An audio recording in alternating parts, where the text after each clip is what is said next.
The Reading Lantern presents Middlemarch, Book 5 by George Eliot. Book 5, The Dead Hand, Chapter 43. This figure hath high price. Tea was wrought with love ages ago in finest ivory, not modish in it, pure and noble lines of generous womanhood that fits all time, that too is costly wear. Majolica of deft design, to please a lordly eye. The smile, you see, is perfect, wonderful as mere faience. A table ornament to suit the richest mounting. Dorothea seldom left home without her husband, but she did occasionally drive into Middlemarch alone, on little errands of shopping or charity such as occur to every lady of any wealth when she lives within 3 miles of a town.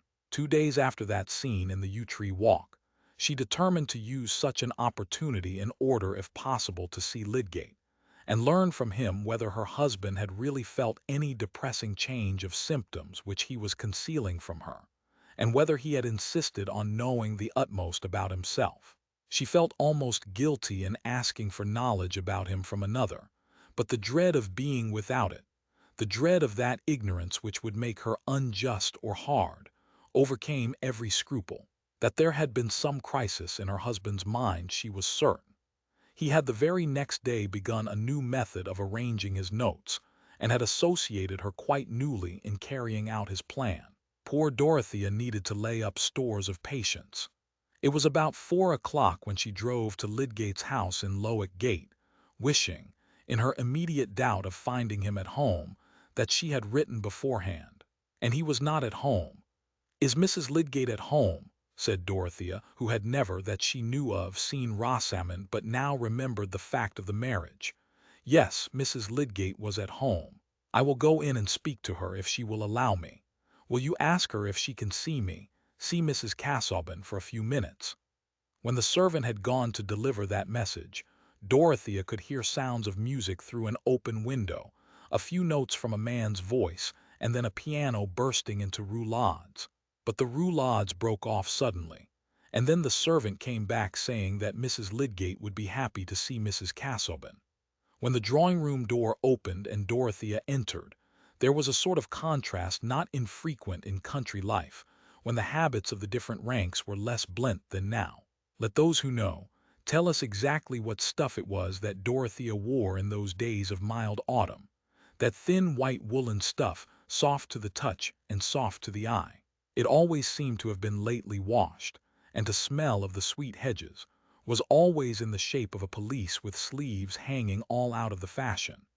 Yet if she had entered before a still audience as Imogen or Cato's daughter, the dress might have seemed right enough. The grace and dignity were in her limbs and neck, and about her simply parted hair and candid eyes the large round poke which was then in the fate of women, seemed no more odd as a head-dress than the gold trencher we call a halo. By the present audience of 2 persons, no dramatic heroine could have been expected with more interest than Mrs. Casaubon. To Rosamond, she was one of those county divinities not mixing with Middlemarch mortality, whose slightest marks of manner or appearance were worthy of her study. Moreover, Rosamond was not without satisfaction that Mrs. Casaubon should have an opportunity of studying her. What is the use of being exquisite if you are not seen by the best judges?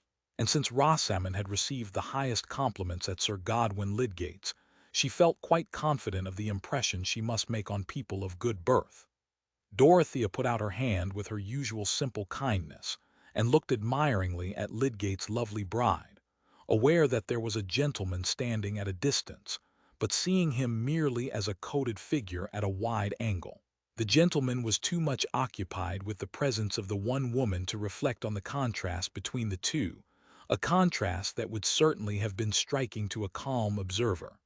They were both tall, and their eyes were on a level, but imagine Rosamond's infantine blondness and wondrous crown of hair plaits, with her pale blue dress of a fit and fashion, so perfect that no dressmaker could look at it without emotion, a large embroidered collar which it was to be hoped all beholders would know the price of, her small hands duly set off with rings, and that controlled self-consciousness of manner which is the expensive substitute for simplicity. "Thank you very much for allowing me to interrupt you," said Dorothea immediately. I am anxious to see Mr. Lydgate if possible before I go home, and I hope that you might possibly tell me where I could find him, or even allow me to wait for him if you expect him soon." "He is at the new hospital," said Rosamond. "I am not sure how soon he will come home, but I can send for him." "Will you let me go and fetch him?" said Will Ladislaw, coming forward. He had already taken up his hat before Dorothea entered. She colored with surprise, but put out her hand with a smile of unmistakable pleasure, saying, "I did not know it was you. I had no thought of seeing you here." "May I go to the hospital and tell Mr. Lydgate that you wish to see him?" said Will. "It would be quicker to send the carriage for him," said Dorothea, "if you will be kind enough to give the message to the coachman." Will was moving to the door when Dorothea, whose mind had flashed in an instant over many connected memories, turned quickly and said, "I will go myself, thank you. I wish to lose no time before getting home again. I will drive to the hospital and see Mr. Lydgate there. Pray excuse me, Mrs. Lydgate. I am very much obliged to you." Her mind was evidently arrested by some sudden thought, and she left the room hardly conscious of what was immediately around her, hardly conscious that Will opened the door for her and offered her his arm to lead her to the carriage. She took the arm but said nothing. Will was feeling rather vexed and miserable and found nothing to say on his side. He handed her into the carriage in silence, they said good-bye, and Dorothea drove away. In the 5 minutes' drive to the hospital she had time for some reflections that were quite new to her. Her decision to go, and her preoccupation in leaving the room, had come from the sudden sense that there would be a sort of deception in her voluntarily allowing any further intercourse between herself and Will which she was unable to mention to her husband, and already her errand in seeking Lydgate was a matter of concealment. That was all that had been explicitly in her mind, but she had been urged also by a vague discomfort. Now that she was alone in her drive, she heard the notes of the man's voice and the accompanying piano, which she had not noted much at the time, returning on her inward sense, and she found herself thinking with some wonder that Will Ladislaw was passing his time with Mrs. Lydgate in her husband's absence. And then she could not help remembering that he had passed some time with her under like circumstances, so why should there be any unfitness in the fact? But Will was Mr. Casaubon's relative, and one towards whom she was bound to show kindness. Still, there had been signs which perhaps she ought to have understood as implying that Mr. Casaubon did not like his cousin's visits during his own absence. "Perhaps I have been mistaken in many things," said poor Dorothea to herself, while the tears came rolling and she had to dry them quickly. She felt confusedly unhappy, and the image of Will which had been so clear to her before was mysteriously spoiled. But the carriage stopped at the gate of the hospital. She was soon walking round the grass plots with Lydgate, and her feelings recovered the strong bent which had made her seek for this interview. Will Ladislaw, meanwhile, was mortified, and knew the reason of it clearly enough. His chances of meeting Dorothea were rare, and here for the first time there had come a chance which had set him at a disadvantage. It was not only, as it had been hitherto, that she was not supremely occupied with him, but that she had seen him under circumstances in which he might appear not to be supremely occupied with her. He felt thrust to a new distance from her, amongst the circles of Middlemarchers who made no part of her life. But that was not his fault. Of course, since he had taken his lodgings in the town, he had been making as many acquaintances as he could, his position requiring that he should know everybody and everything. Lydgate was really better worth knowing than anyone else in the neighborhood, and he happened to have a wife who was musical and altogether worth calling upon. Here was the whole history of the situation in which Diana had descended too unexpectedly on her worshipper. It was mortifying. Will was conscious that he should not have been at Middlemarch but for Dorothea, and yet his position there was threatening to divide him from her with those barriers of habitual sentiment which are more fatal to the persistence of mutual interest than all the distance between Rome and Britain. Prejudices about rank and status were easy enough to defy in the form of a tyrannical letter from Mr. Casaubon, but prejudices, like odorous bodies, have a double existence both solid and subtle, solid as the pyramids, subtle as the 20th echo of an echo, or as the memory of hyacinths which once scented the darkness. And Will was of a temperament to feel keenly the presence of subtleties. A man of clumsier perceptions would not have felt, as he did, that for the first time some sense of unfitness in perfect freedom with him had sprung up in Dorothea's mind, and that their silence, as he conducted her to the carriage, had had a chill in it. Perhaps Casaubon, in his hatred and jealousy, had been insisting to Dorothea that Will had slid below her socially. Confound Casaubon! Will re-entered the drawing-room, took up his hat, and looking irritated as he advanced towards Mrs. Lydgate, who had seated herself at her work-table, said, "It is always fatal to have music or poetry interrupted. May I come another day and just finish about the rendering of Lunghi dal caro bene?" "I shall be happy to be taught," said Rosamond, "but I am sure you admit that the interruption was a very beautiful one. I quite envy your acquaintance with Mrs. Casaubon. Is she very clever? She looks as if she were." "Really, I never thought about it," said Will sulkily. "That is just the answer Tertius gave me when I first asked him if she were handsome. What is it that you gentlemen are thinking of when you are with Mrs. Casaubon?" "Herself," said Will, not indisposed to provoke the charming Mrs. Lydgate. "When one sees a perfect woman, one never thinks of her attributes, one is conscious of her presence." "I shall be jealous when Tertius goes to Lowick," said Rosamond, dimpling and speaking with airy lightness. "He will come back and think nothing of me." That does not seem to have been the effect on Lydgate hitherto. Mrs. Casaubon is too unlike other women for them to be compared with her. "You are a devout worshipper, I perceive. You often see her, I suppose." "No," said Will almost pettishly. "Worship is usually a matter of theory rather than of practice, but I am practicing it to excess just at this moment. I must really tear myself away." "Pray come again some evening. Mr. Lydgate will like to hear the music, and I cannot enjoy it so well without him." When her husband was at home again, Rosamond said, standing in front of him and holding his coat collar with both her hands, "Mr. Ladislaw was here singing with me when Mrs. Casaubon came in. He seemed vexed.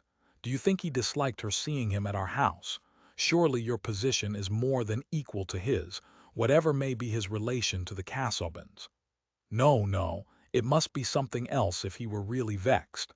Ladislaw is a sort of gypsy. He thinks nothing of leather and prunella. Music apart, he is not always very agreeable. Do you like him?" "Yes, I think he is a good fellow. Rather miscellaneous and bric-a-brac, but likable. Do you know, I think he adores Mrs. Casaubon." "Poor devil," said Lydgate, smiling and pinching his wife's ears. Rosamond felt herself beginning to know a great deal of the world, especially in discovering what when she was in her unmarried girlhood had been inconceivable to her, except as a dim tragedy in bygone costumes, that women, even after marriage, might make conquests and enslave men. At that time, young ladies in the country, even when educated at Mrs. Lemon's, read little French literature later than Racine, and public prints had not cast their present magnificent illumination over the scandals of life. Still, vanity, with a woman's whole mind and day to work in, can construct abundantly on slight hints, especially on such a hint as the possibility of indefinite conquests. How delightful to make captives from the throne of marriage with a husband as crown prince by your side, himself in fact a subject, while the captives look up forever hopeless, losing their rest probably, and if their appetite too, so much the better. But Rosamond's romance turned at present chiefly on her crown prince, and it was enough to enjoy his assured subjection. When he said, "Poor devil," she asked, with playful curiosity, "why so?" "Why, what can a man do when he takes to adoring one of you mermaids? He only neglects his work and runs up bills." "I am sure you do not neglect your work. You are always at the hospital, or seeing poor patients, or thinking about some doctor's quarrel. And then at home, you always want to pore over your microscope and files. Confess, you like those things better than me. Haven't you ambition enough to wish that your husband should be something better than a Middlemarch doctor?" said Lydgate, letting his hands fall onto his wife's shoulders and looking at her with affectionate gravity. "I shall make you learn my favorite bit from an old poet. Why should our pride make such a stir to be and be forgot? What good is like to this, to do worthy the writing, and to write worthy the reading and the world's delight? What I want, Rosie, is to do worthy the writing, and to write out myself what I have done. A man must work, to do that, my pet. Of course, I wish you to make discoveries. No one could more wish you to attain a high position in some better place than Middlemarch. You cannot say that I have ever tried to hinder you from working. But we cannot live like hermits. You are not discontented with me, Tertius. No, dear, no, I am too entirely contented. But what did Mrs. Casaubon want to say to you? Merely to ask about her husband's health. But I think she is going to be splendid to our new hospital. I think she will give us 200 a year. Chapter 44. I would not creep along the coast but steer out in midsea by guidance of the stars. When Dorothea, walking round the laurel-planted plots of the new hospital with Lydgate, had learned from him that there were no signs of change in Mr. Casaubon's bodily condition beyond the mental sign of anxiety to know the truth about his illness, she was silent for a few moments, wondering whether she had said or done anything to rouse this new anxiety. Lydgate, not willing to let slip an opportunity of furthering a favorite purpose, ventured to say, "I don't know whether your or Mr. Casaubon's attention has been drawn to the needs of our new hospital. Circumstances have made it seem rather egotistic in me to urge the subject, but that is not my fault. It is because there is a fight being made against it by the other medical men. I think you are generally interested in such things, for I remember that when I first had the pleasure of seeing you at Tipton Grange before your marriage, you were asking me some questions about the way in which the health of the poor was affected by their miserable housing." "Yes, indeed," said Dorothea, brightening. "I shall be quite grateful to you if you will tell me how I can help to make things a little better. Everything of that sort has slipped away from me since I have been married. I mean," she said, after a moment's hesitation, "that the people in our village are tolerably comfortable, and my mind has been too much taken up for me to inquire further. But here, in such a place as Middlemarch, there must be a great deal to be done." "There is everything to be done," said Lydgate with abrupt energy. "And this hospital is a capital piece of work, due entirely to Mr. Bulstrode's exertions and in a great degree to his money. But one man can't do everything in a scheme of this sort. Of course he looked forward to help, and now there's a mean, petty feud set up against the thing in the town, by certain persons who want to make it a failure." "What can be their reasons?" said Dorothea with naive surprise. "Chiefly Mr. Bulstrode's unpopularity, to begin with. Half the town would almost take trouble for the sake of thwarting him. In this stupid world most people never consider that a thing is good to be done, unless it is done by their own set. I had no connection with Bulstrode before I came here. I look at him quite impartially, and I see that he has some notions, that he has set things on foot, which I can turn to good public purpose. If a fair number of the better educated men went to work with the belief that their observations might contribute to the reform of medical doctrine and practice, we should soon see a change for the better. That's my point of view. I hold that by refusing to work with Mr. Bulstrode, I should be turning my back on an opportunity of making my profession more generally serviceable." "I quite agree with you," said Dorothea, at once fascinated by the situation sketched in Lydgate's words. "But what is there against Mr. Bulstrode? I know that my uncle is friendly with him." "People don't like his religious tone," said Lydgate, breaking off there. "That is all the stronger reason for despising such an opposition," said Dorothea, looking at the affairs of Middlemarch by the light of the great persecutions. "To put the matter quite fairly, they have other objections to him. He is masterful and rather unsociable, and he is concerned with trade, which has complaints of its own that I know nothing about. But what has that to do with the question whether it would not be a fine thing to establish here a more valuable hospital than any they have in the county? The immediate motive to the opposition, however, is the fact that Bulstrode has put the medical direction into my hands. Of course I am glad of that. It gives me an opportunity of doing some good work, and I am aware that I have to justify his choice of me. But the consequence is that the whole profession in Middlemarch have set themselves tooth and nail against the hospital, and not only refuse to cooperate themselves, but try to blacken the whole affair and hinder subscriptions." "How very petty!" exclaimed Dorothea indignantly. "I suppose one must expect to fight one's way. There is hardly anything to be done without it, and the ignorance of people about here is stupendous. I don't lay claim to anything else than having used some opportunities which have not come within everybody's reach, but there is no stifling the offense of being young, and a newcomer, and happening to know something more than the old inhabitants. Still, if I believe that I can set going a better method of treatment, if I believe that I can pursue certain observations and inquiries which may be a lasting benefit to medical practice, I should be a base truckler if I allowed any consideration of personal comfort to hinder me. And the course is all the clearer from there being no salary in question to put my persistence in an equivocal light." "I am glad you have told me this, Mr. Lydgate," said Dorothea cordially. "I feel sure I can help a little. I have some money and don't know what to do with it. That is often an uncomfortable thought to me. I am sure I can spare 200 a year for a grand purpose like this. How happy you must be to know things that you feel sure will do great good. I wish I could awake with that knowledge every morning. There seems to be so much trouble taken that one can hardly see the good of."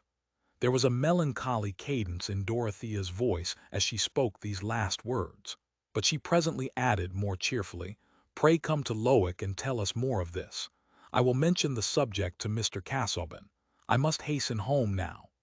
She did mention it that evening, and said that she should like to subscribe 200 a year. She had 700 a year as the equivalent of her own fortune, settled on her at her marriage. Mr. Casaubon made no objection beyond a passing remark that the sum might be disproportionate in relation to other good objects, but when Dorothea in her ignorance resisted that suggestion, he acquiesced. He did not care himself about spending money, and was not reluctant to give it. If he ever felt keenly any question of money, it was through the medium of another passion than the love of material property. Dorothea told him that she had seen Lydgate, and recited the gist of her conversation with him about the hospital. Mr. Casaubon did not question her further, but he felt sure that she had wished to know what had passed between Lydgate and himself.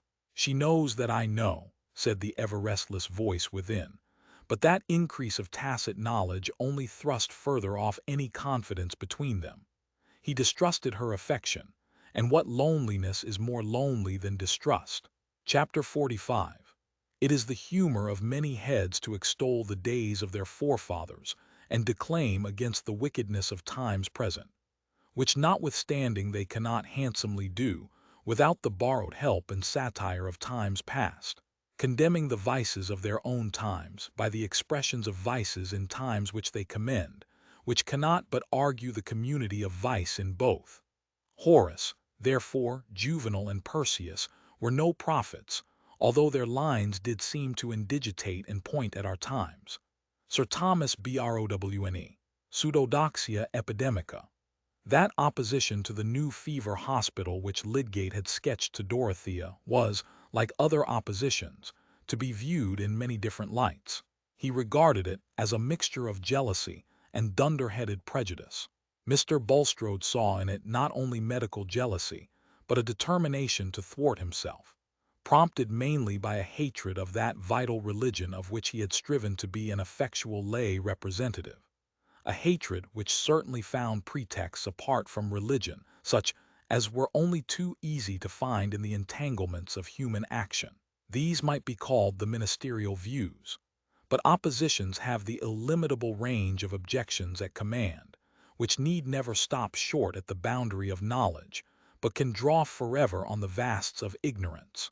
What the opposition in Middlemarch said about the new hospital and its administration had certainly a great deal of echo in it. For heaven has taken care that everybody shall not be an originator. But there were differences which represented every social shade between the polished moderation of Dr. Minchin and the trenchant assertion of Mrs. Dollop, the landlady of the Tankard in Slaughter Lane. Mrs. Dollop became more and more convinced by her own asseveration that Dr. Lydgate meant to let the people die in the hospital, if not to poison them, for the sake of cutting them up without saying by your leave or with your leave. For it was a known fact that he had wanted to cut up Mrs. Goby, as respectable a woman as any in Parley Street, who had money in trust before her marriage. A poor tale for a doctor, who if he was good for anything should know what was the matter with you before you died, and not want to pry into your inside after you were gone. If that was not reason, Mrs. Dollop wished to know what was. But there was a prevalent feeling in her audience that her opinion was a bulwark, and that if it were overthrown there would be no limits to the cutting up of bodies, as had been well seen in Burke and Hare with their pitch plaisters. Such a hanging business as that was not wanted in Middlemarch, and let it not be supposed that opinion at the Tankard in Slaughter Lane was unimportant to the medical profession. That old authentic public house, the original Tankard, known by the name of Dollop's, was the resort of a great benefit club, which had some months before put to the vote whether its long-standing medical man, Dr. Gambit, should not be cashiered in favor of this Dr. Lydgate, who was capable of performing the most astonishing cures and rescuing people altogether given up by other practitioners. But the balance had been turned against Lydgate by two members, who for some private reasons held that this power of resuscitating persons as good as dead was an equivocal recommendation, and might interfere with providential favors. In the course of the year, however, there had been a change in the public sentiment, of which the unanimity at Dollop's was an index. A good deal more than a year ago, before anything was known of Lydgate's skill, the judgments on it had naturally been divided, depending on a sense of likelihood situated perhaps in the pit of the stomach or in the pineal gland, and differing in its verdicts, but not the less valuable as a guide in the total deficit of evidence. Patients who had chronic diseases or whose lives had long been worn threadbare, like old Featherstone's, had been at once inclined to try him. Also, many who did not like paying their doctor's bills thought agreeably of opening an account with a new doctor and sending for him without stint if the children's temper wanted a dose, occasions when the old practitioners were often crusty, and all persons thus inclined to employ Lydgate held it likely that he was clever. Some considered that he might do more than others where there was liver. At least there would be no harm in getting a few bottles of stuff from him, since if these proved useless it would still be possible to return to the purifying pills, which kept you alive if they did not remove the yellowness. But these were people of minor importance. Good Middlemarch families were of course not going to change their doctor without reason shown, and everybody who had employed Mr. Peacock did not feel obliged to accept a new man merely in the character of his successor, objecting that he was not likely to be equal to Peacock.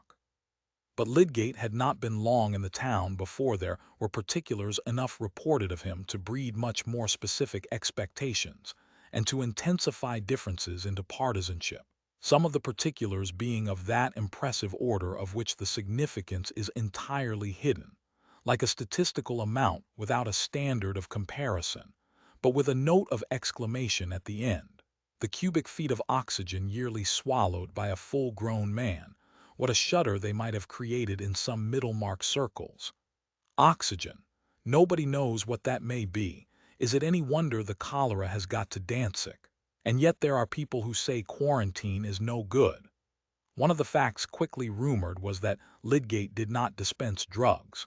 This was offensive both to the physicians whose exclusive distinction seemed infringed on, and to the surgeon apothecaries with whom he ranged himself. And only a little while before, they might have counted on having the law on their side against a man who, without calling himself a London-made M.D., dared to ask for pay except as a charge on drugs. But Lydgate had not been experienced enough to foresee that his new course would be even more offensive to the laity. And to Mr. Malmsey, an important grocer in the top market, who, though not one of his patients, questioned him in an affable manner on the subject, he was injudicious enough to give a hasty popular explanation of his reasons, pointing out to Mr. Malmsey that it must lower the character of practitioners, and be a constant injury to the public, If their only mode of getting paid for their work was by their making out long bills for drafts, boluses, and mixtures. It is in that way that hard-working medical men may come to be almost as mischievous as quacks, said Lydgate, rather thoughtlessly. To get their own bread they must overdose the king's lieges. And that's a bad sort of treason, Mr. Maumsey, undermines the Constitution in a fatal way. Mr. Maumsey was not only an overseer, it was about a question of outdoor pay that he was having an interview with Lydgate. He was also asthmatic and had an increasing family. Thus, from a medical point of view as well as from his own, he was an important man. Indeed, an exceptional grocer whose hair was arranged in a flame-like pyramid, and whose retail deference was of the cordial, encouraging kind, jocosely complimentary, and with a certain considerate abstinence from letting out the full force of his mind. It was Mr. Maumsey's friendly jocoseness in questioning him which had set the tone of Lydgate's reply. But let the wise be warned against too great readiness at explanation. It multiplies the sources of mistake, lengthening the sum for reckoners sure to go wrong. Lydgate smiled as he ended his speech, putting his foot into the stirrup, and Mr. Maumsey laughed more than he would have done if he had known who the king's lieges were, giving his "Good morning, sir, good morning, sir," with the air of one who saw everything clearly enough. But in truth his views were perturbed. For years he had been paying bills with strictly made items, so that for every half-crown and 18 pence he was certain something measurable had been delivered. He had done this with satisfaction, including it among his responsibilities as a husband and father, and regarding a longer bill than usual as a dignity worth mentioning. Moreover, in addition to the massive benefit of the drugs to self and family, he had enjoyed the pleasure of forming an acute judgment as to their immediate effects, so as to give an intelligent statement for the guidance of Mr. Gambit, a practitioner just a little lower in status than Wrench or Toller, and especially esteemed as an accoucheur, of whose ability Mr. Maumsey had the poorest opinion on all other points, but in doctoring, he was wont to say in an undertone, he placed Gambit above any of them. Here were deeper reasons than the superficial talk of a new man, which appeared still flimsier in the drawing-room over the shop, when they were recited to Mrs. Maumsey, a woman accustomed to be made much of as a fertile mother, generally under attendance more or less frequent from Mr. Gambit, and occasionally having attacks which required Dr. Minchin. "Does this Mr. Lydgate mean to say there is no use in taking medicine?" said Mrs. Maumsey, who was slightly given to drawling. "I should like him to tell me how I could bear up at fair time if I didn't take strengthening medicine for a month beforehand. Think of what I have to provide for calling customers, my dear." Here Mrs. Maumsey turned to an intimate female friend who sat by, a large veal pie, a stuffed fillet, a round of beef, ham, tongue, etc., etc. "But what keeps me up best is the pink mixture, not the brown. I wonder, Mr. Maumsey, with your experience, you could have patience to listen. I should have told him at once that I knew a little better than that." "No, no, no," said Mr. Maumsey. "I was not going to tell him my opinion. Hear everything and judge for yourself is my motto, but he didn't know who he was talking to. I was not to be turned on his finger. People often pretend to tell me things when they might as well say, 'Maumsey, you're a fool.' But I smile at it. I humor everybody's weak place. If physic had done harm to self and family, I should have found it out by this time." The next day Mr. Gambit was told that Lydgate went about saying physic was of no use. "Indeed," said he, lifting his eyebrows with cautious surprise. He was a stout husky man with a large ring on his fourth finger. "How will he cure his patients, then?" "That is what I say," returned Mrs. Maumsey, who habitually gave weight to her speech by loading her pronouns. "Does he suppose that people will pay him only to come and sit with them and go away again?" Mrs. Maumsey had had a great deal of sitting from Mr. Gambit, including very full accounts of his own habits of body and other affairs. But of course he knew there was no innuendo in her remark, since his spare time and personal narrative had never been charged for. So he replied, humorously, "Well, Lydgate is a good-looking young fellow, you know." "Not one that I would employ," said Mrs. Maumsey. Others may do as they please. Hence Mr. Gambit could go away from the chief grocers without fear of rivalry, but not without a sense that Lydgate was one of those hypocrites who try to discredit others by advertising their own honesty, and that it might be worth some people's while to show him up. Mr. Gambit, however, had a satisfactory practice, much pervaded by the smells of retail trading which suggested the reduction of cash payments to a balance, and he did not think it worth his while to show Lydgate up until he knew how. He had not indeed great resources of education, and had had to work his own way against a good deal of professional contempt, but he made none the worse accoucheur for calling the breathing apparatus longs. Other medical men felt themselves more capable.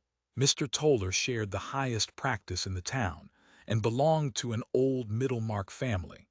There were tollers in the law and everything else above the line of retail trade.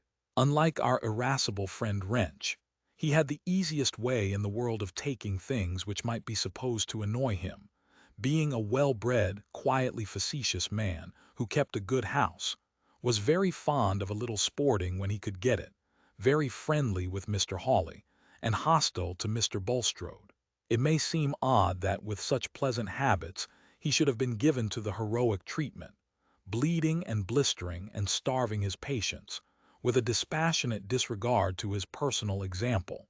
But the incongruity favored the opinion of his ability among his patients, who commonly observed that Mr. Toller had lazy manners, but his treatment was as active as you could desire. No man, said they, carried more seriousness into his profession. He was a little slow in coming, but when he came, he did something.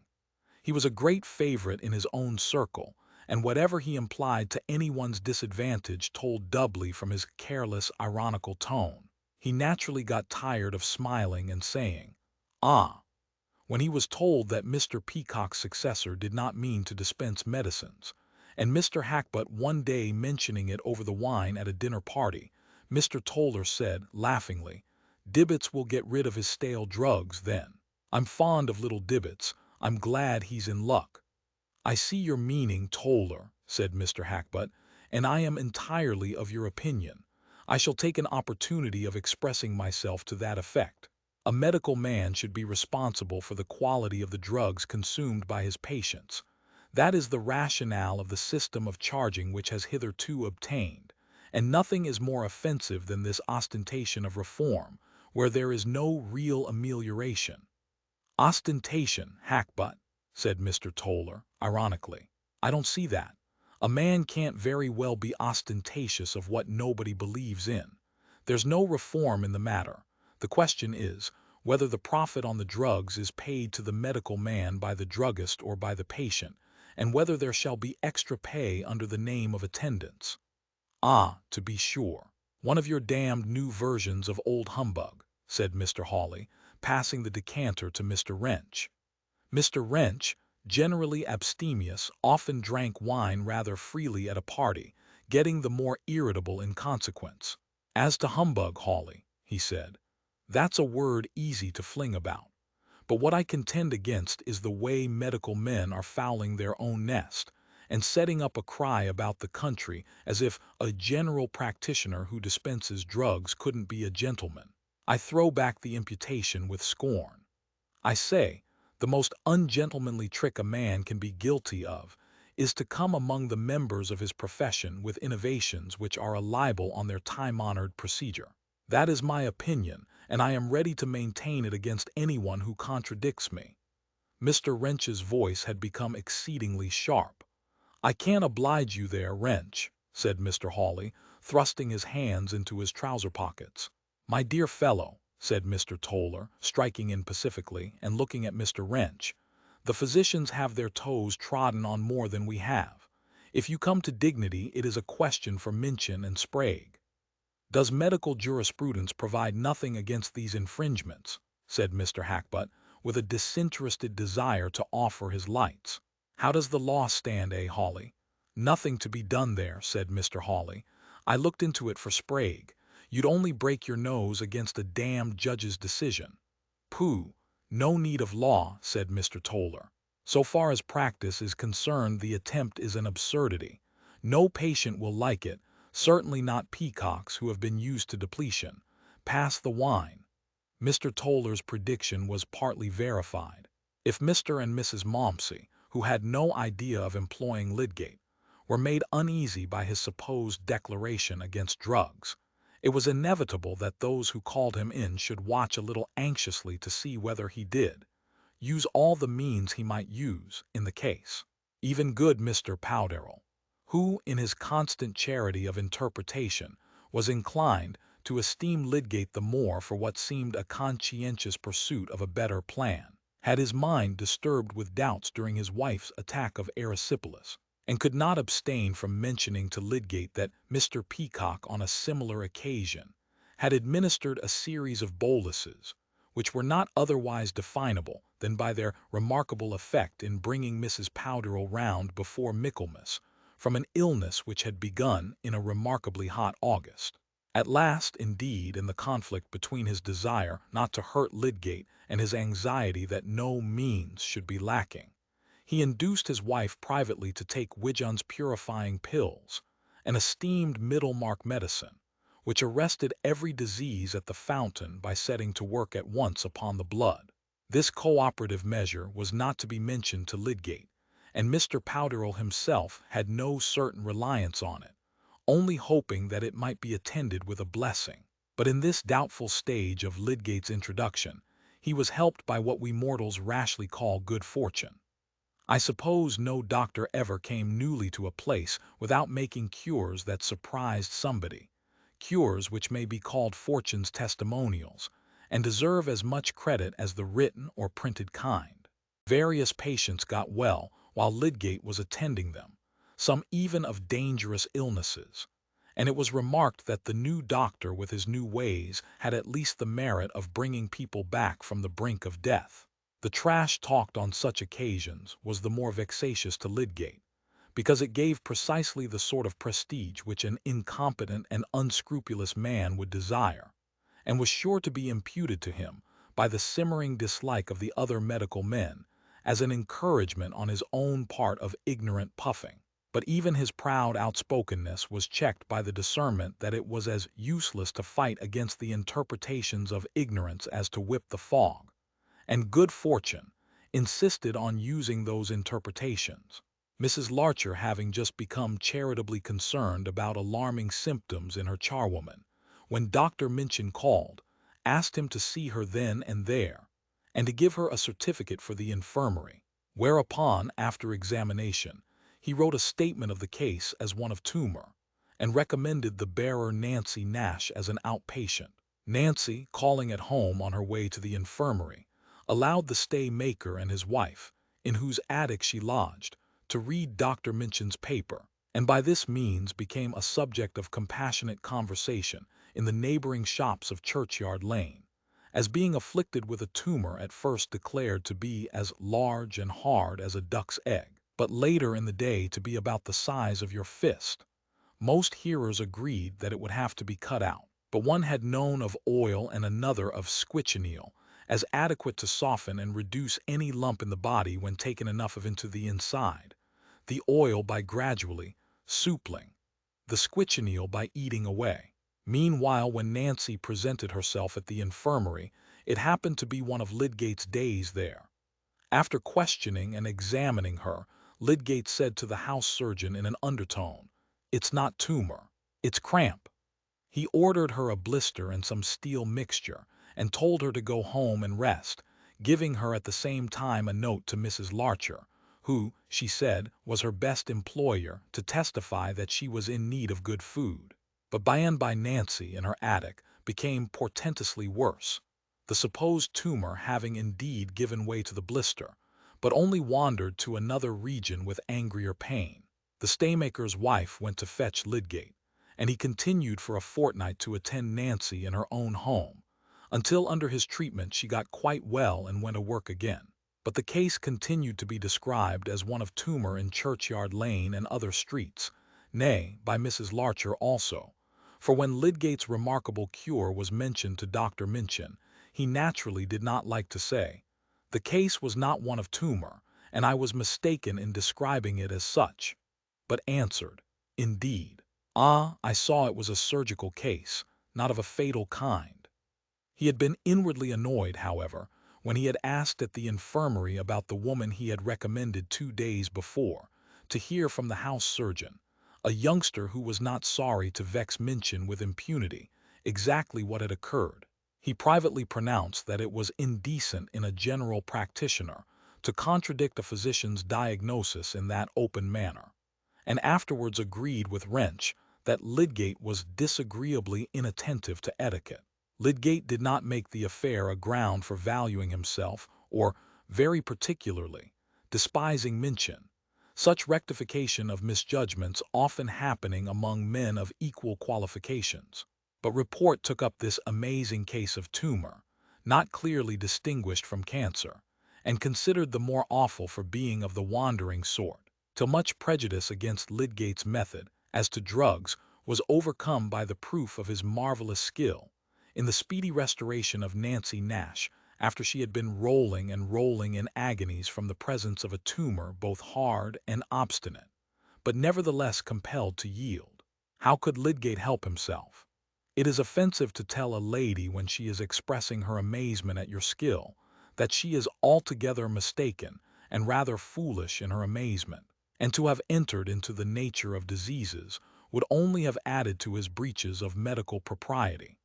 Thus, he had to wince under a promise of success given by that ignorant praise which misses every valid quality.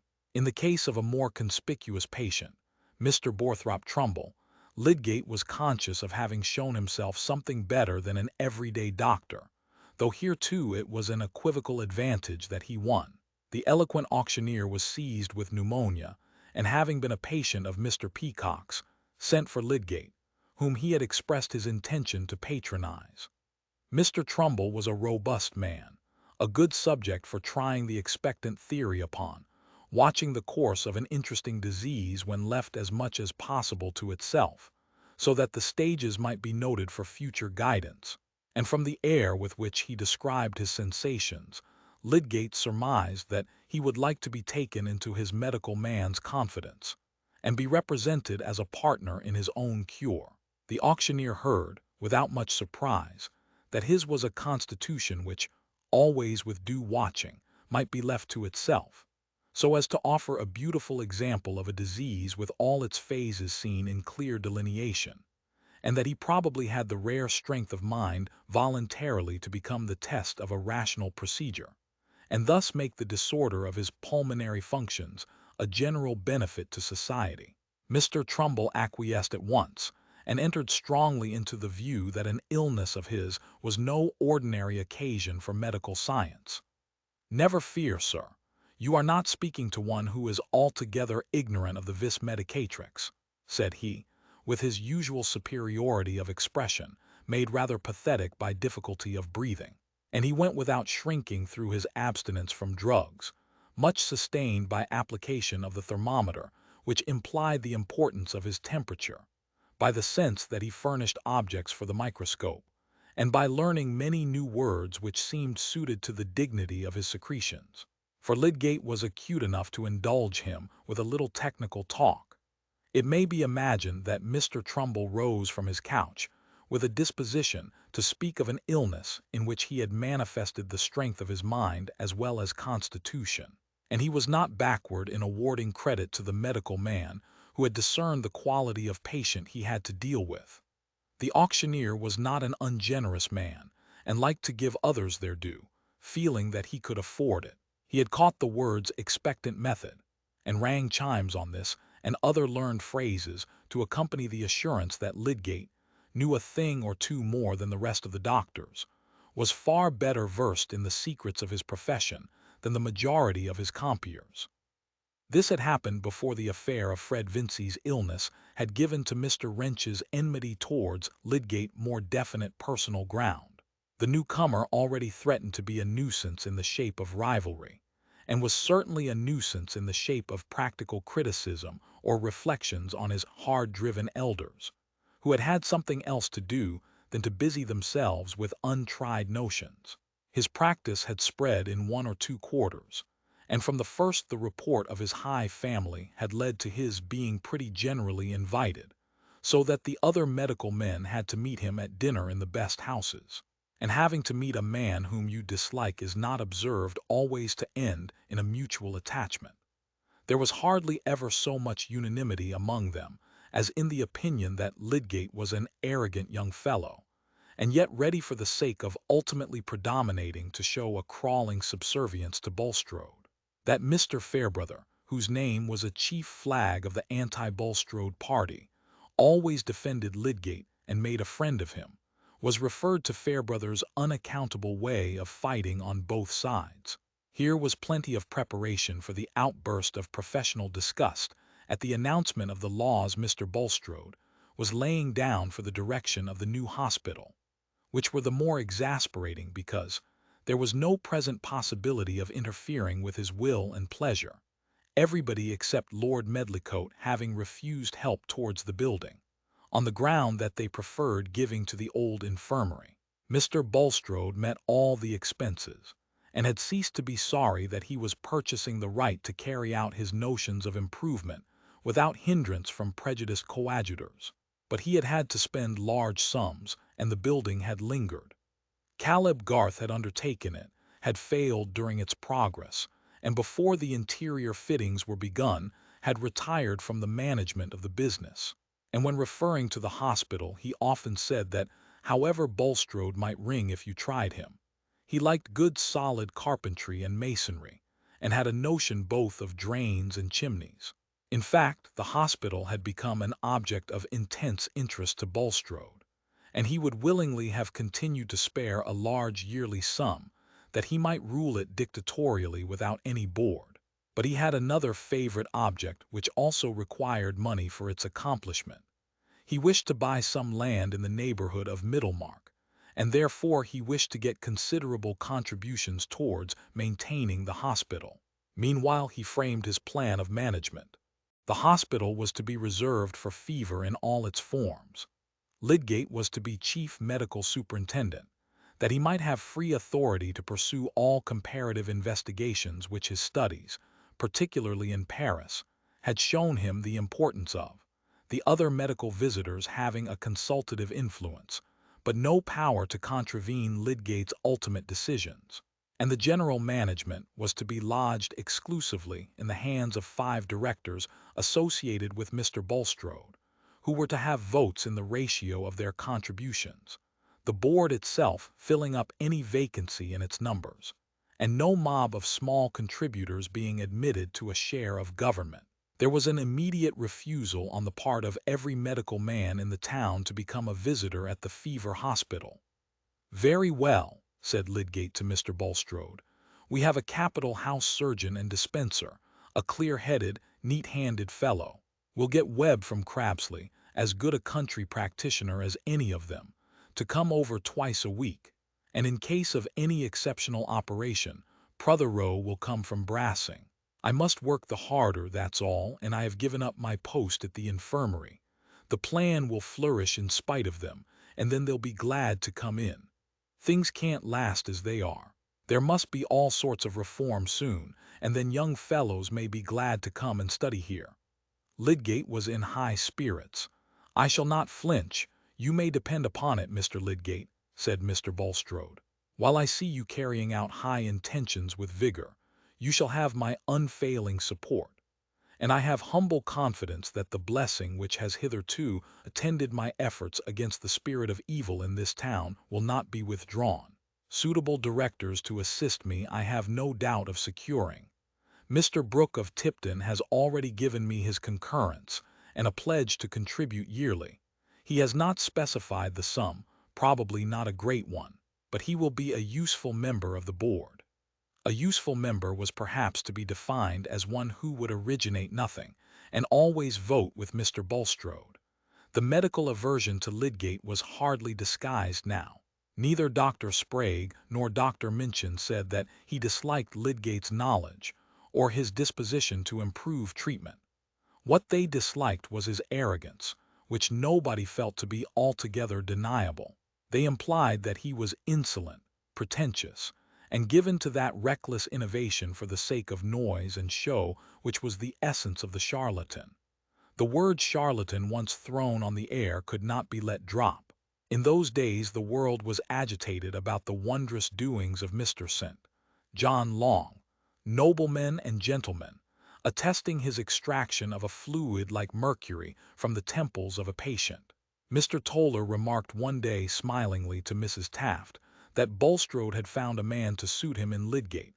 A charlatan in religion is sure to like other sorts of charlatans. "Yes, indeed, I can imagine," said Mrs. Taft, keeping the number of 30 stitches carefully in her mind all the while. "There are so many of that sort. I remember Mr. Cheshire with his irons trying to make people straight when the Almighty had made them crooked." "No, no," said Mr. Toller. "Cheshire was all right, all fair and above board. But there's St. John Long. That's the kind of fellow we call a charlatan, advertising cures in ways nobody knows anything about. A fellow who wants to make a noise by pretending to go deeper than other people. The other day he was pretending to tap a man's brain and get quicksilver out of it. Good gracious, what dreadful trifling with people's constitutions," said Mrs. Taft. After this, it came to be held in various quarters that Lydgate played even with respectable constitutions for his own purposes, and how much more likely that in his flighty experimenting he should make 6s and 7s of hospital patients. Especially it was to be expected, as the landlady of the Tankard had said, that he would recklessly cut up their dead bodies. For Lydgate having attended Mrs. Goby, who died apparently of a heart disease not very clearly expressed in the symptoms, too daringly asked leave of her relatives to open the body, and thus gave an offense quickly spreading beyond Parley Street, where that lady had long resided on an income such as made this association of her body with the victims of Burke and Hare a flagrant insult to her memory. Affairs were in this stage when Lydgate opened the subject of the hospital to Dorothea. We see that he was bearing enmity and silly misconception with much spirit, aware that they were partly created by his good share of success. "They will not drive me away," he said, talking confidentially in Mr. Fairbrother's study. "I have got a good opportunity here for the ends I care most about, and I am pretty sure to get income enough for our wants. By and by I shall go on as quietly as possible. I have no seductions now away from home and work, and I am more and more convinced that it will be possible to demonstrate the homogeneous origin of all the tissues. Raspel and others are on the same track, and I have been losing time." "I have no power of prophecy there," said Mr. Fairbrother, who had been puffing at his pipe thoughtfully while Lydgate talked. "But as to the hostility in the town, you'll weather it if you are prudent." "How am I to be prudent?" said Lydgate. "I just do what comes before me to do. I can't help people's ignorance and spite any more than Vesalius could. It isn't possible to square one's conduct to silly conclusions which nobody can foresee." "Quite true. I didn't mean that. I meant only 2 things. One is, keep yourself as separable from Bulstrode as you can. Of course, you can go on doing good work of your own by his help, but don't get tied. Perhaps it seems like personal feeling in me to say so, and there's a good deal of that, I own. But personal feeling is not always in the wrong if you boil it down to the impressions which make it simply an opinion." "Bulstrode is nothing to me," said Lydgate carelessly, "except on public grounds. As to getting very closely united to him, I am not fond enough of him for that." "But what was the other thing you meant?" said Lydgate, who was nursing his leg as comfortably as possible, and feeling in no great need of advice. "Why this: take care, experto creed, take care not to get hampered about money matters. I know by a word you let fall one day that you don't like my playing at cards so much for money. You are right enough there, but try and keep clear of wanting small sums that you haven't got. I am perhaps talking rather superfluously, but a man likes to assume superiority over himself by holding up his bad example and sermonizing on it." Lydgate took Mr. Fairbrother's hints very cordially, though he would hardly have borne them from another man. He could not help remembering that he had lately made some debts, but these had seemed inevitable, and he had no intention now to do more than keep house in a simple way. The furniture for which he owed would not want renewing, nor even the stock of wine for a long while. Many thoughts cheered him at that time, and justly. A man conscious of enthusiasm for worthy aims is sustained under petty hostilities by the memory of great workers who had to fight their way not without wounds, and who hover in his mind as patron saints, invisibly helping. At home, that same evening when he had been chatting with Mr. Fairbrother, he had his long legs stretched on the sofa, his head thrown back, and his hands clasped behind it according to his favorite ruminating attitude, while Rosamond sat at the piano and played one tune after another, of which her husband only knew, like the emotional elephant he was, that they fell in with his mood as if they had been melodious sea breezes. There was something very fine in Lydgate's look just then, and anyone might have been encouraged to bet on his achievement. In his dark eyes and on his mouth and brow there was that placidity which comes from the fullness of contemplative thought, the mind not searching but beholding, and the glance seeming to be filled with what is behind it. Presently Rosamond left the piano and seated herself on a chair close to the sofa and opposite her husband's face.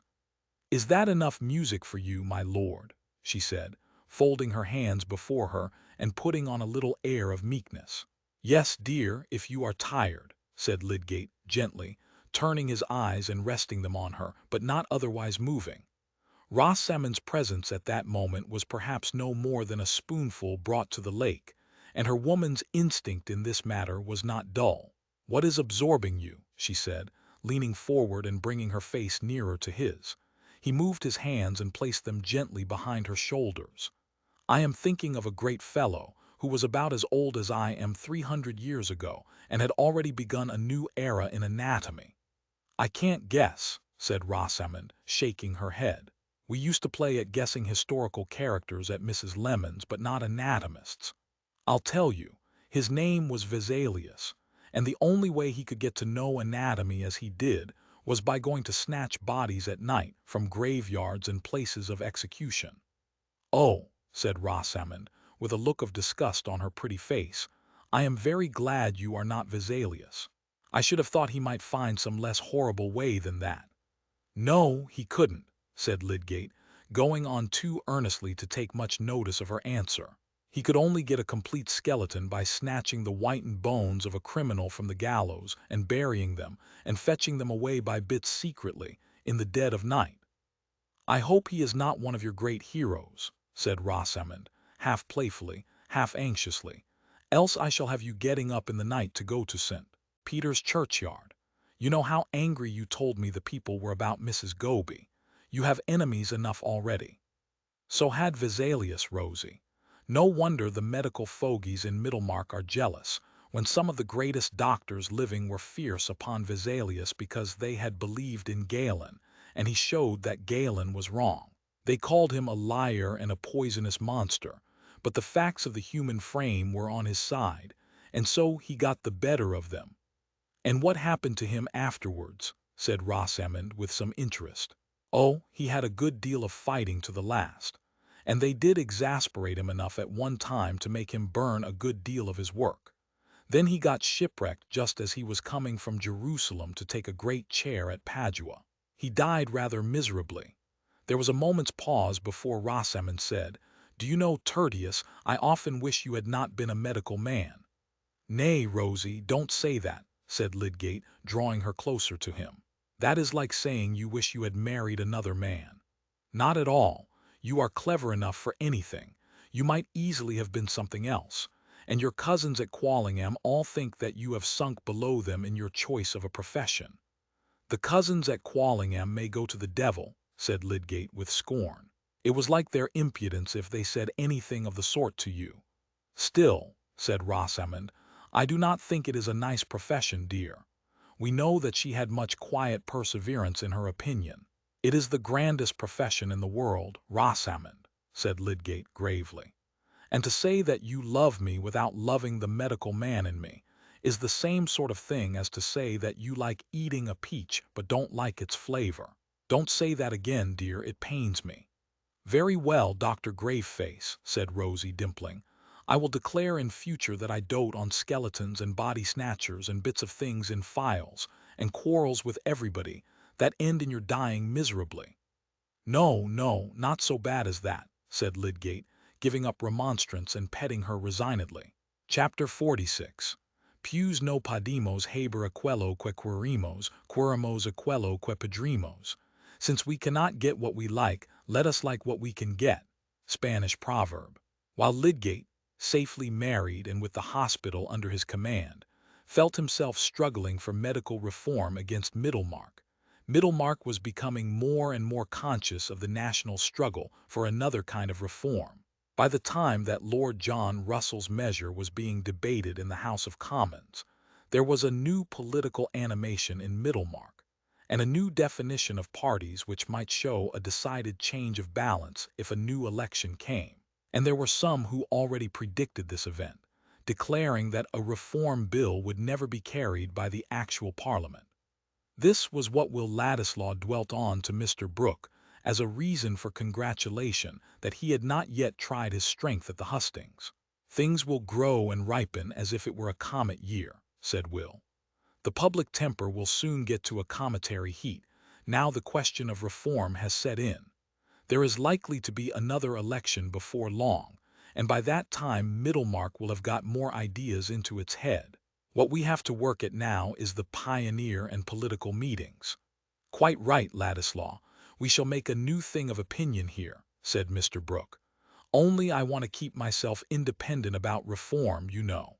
I don't want to go too far.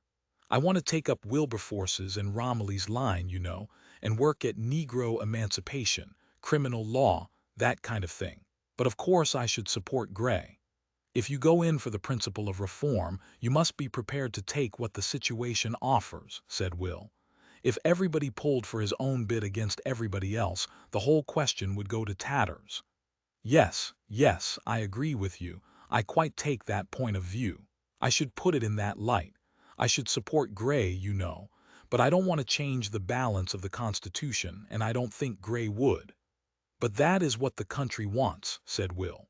"Else there would be no meaning in political unions or any other movement that knows what it's about.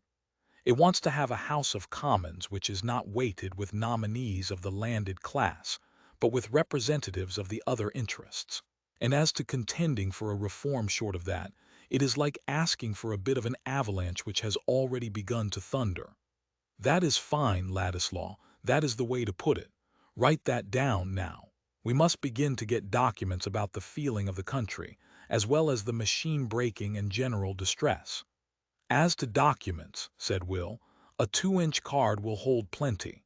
A few rows of figures are enough to deduce misery from, and a few more will show the rate at which the political determination of the people is growing." "Good.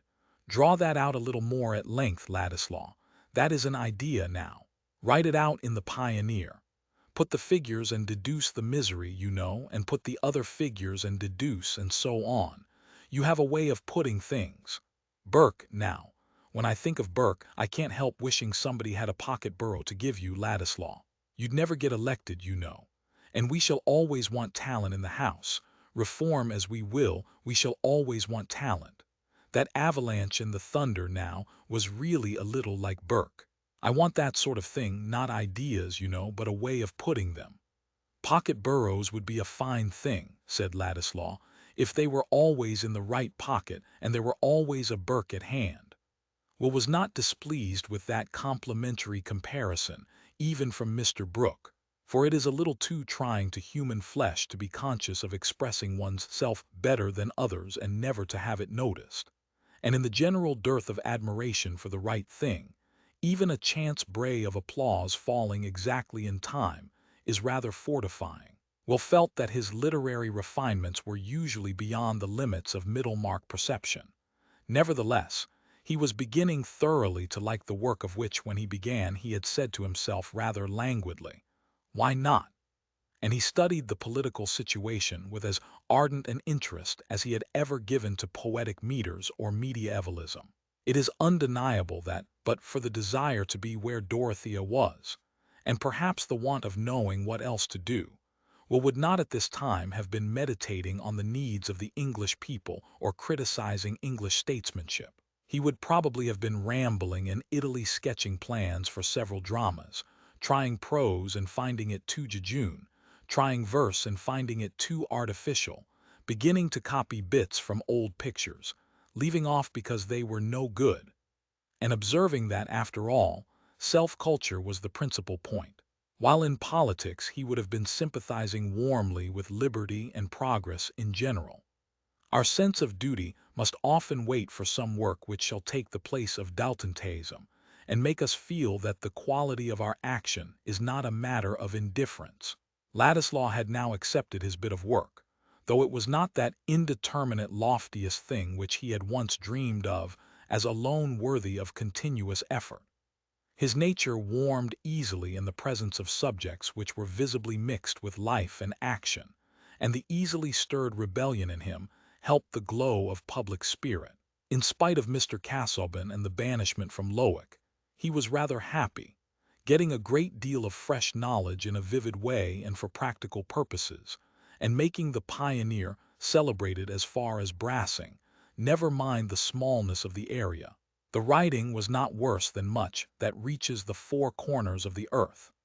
Mr. Brooke was occasionally irritating, but Will's impatience was relieved by the division of his time between visits to the grain and retreats to his Middlemarch lodgings, which gave variety to his life. Shift the pegs a little, he said to himself, and Mr. Brooke might be in the cabinet while I was under-secretary. That is the common order of things. The little waves make the large ones and are of the same pattern. I am better here than in the sort of life Mr. Casaubon would have trained me for, where the doing would be all laid down by a precedent too rigid for me to react upon. I don't care for prestige or high pay. As Lydgate had said of him, he was a sort of gypsy, rather enjoying the sense of belonging to no class. He had a feeling of romance in his position, and a pleasant consciousness of creating a little surprise wherever he went. That sort of enjoyment had been disturbed when he had felt some new distance between himself and Dorothea in their accidental meeting at Lydgate's, and his irritation had gone out towards Mr. Casaubon, who had declared beforehand that Will would lose caste. I never had any caste, he would have said if that prophecy had been uttered to him, and the quick blood would have come and gone like breath in his transparent skin. But it is one thing to like defiance, and another thing to like its consequences. Meanwhile, the town opinion about the new editor of the Pioneer was tending to confirm Mr. Casaubon's view. Will's relationship in that distinguished quarter did not, like Lydgate's high connections, serve as an advantageous introduction. If it was rumored that young Ladislaw was Mr. Casaubon's nephew or cousin, it was also rumored that Mr. Casaubon would have nothing to do with him. Brooke has taken him up, said Mr. Hawley, because that is what no man in his senses could have expected. Casaubon has devilish good reasons, you may be sure, for turning the cold shoulder on a young fellow whose bringing up he paid for. Just like Brooke, one of those fellows who would praise a cat to sell a horse.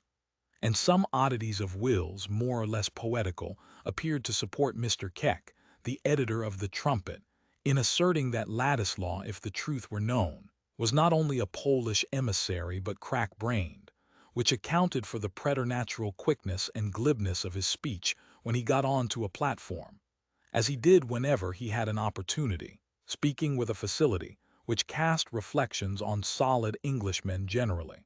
It was disgusting to Keck to see a strip of a fellow, with light curls round his head, get up and speechify by the hour against institutions, which had existed when he was in his cradle. And in a leading article of the Trumpet, Keck characterized Ladislaw's speech at a reform meeting as the violence of an energumen, a miserable effort to shroud in the brilliancy of fireworks the daring of irresponsible statements, and the poverty of a knowledge which was of the cheapest and most recent description. That was a rattling article yesterday, Keck, said Dr. Sprague, with sarcastic intentions. But what is an energumen? Oh, a term that came up in the French Revolution, said Keck. This dangerous aspect of Ladislaw was strangely contrasted with other habits which became matter of remark. He had a fondness, half artistic, half affectionate, for little children, The smaller they were on tolerably active legs, and the funnier their clothing, the better we'll like to surprise and please them. We know that in Rome he was given to ramble about among the poor people, and the taste did not quit him in Middlemarch. He had somehow picked up a troop of droll children, little hatless boys with their galligaskins much worn and scant shirting to hang out, little girls who tossed their hair out of their eyes to look at him, and guardian brothers at the mature age of 7. This troop he had led out on gypsy excursions to Halsell Wood at nutting time, and since the cold weather had set in, he had taken them on a clear day to gather sticks for a bonfire in the hollow of a hillside, where he drew out a small feast of gingerbread for them, and improvised a Punch and Judy drama with some private homemade puppets. Here was one oddity. Another was that in houses where he got friendly, he was given to stretch himself at full length on the rug while he talked, and was apt to be discovered in this attitude by occasional callers for whom such an irregularity was likely to confirm the notions of his dangerously mixed blood and general laxity. But Will's articles and speeches naturally recommended him in families which the new strictness of party division had marked off on the side of reform. He was invited to Mr. Bulstrode's, but here he could not lie down on the rug, and Mrs. Bulstrode felt that his mode of talking about Catholic countries, as if there were any truce with Antichrist, illustrated the usual tendency to unsoundness in intellectual men.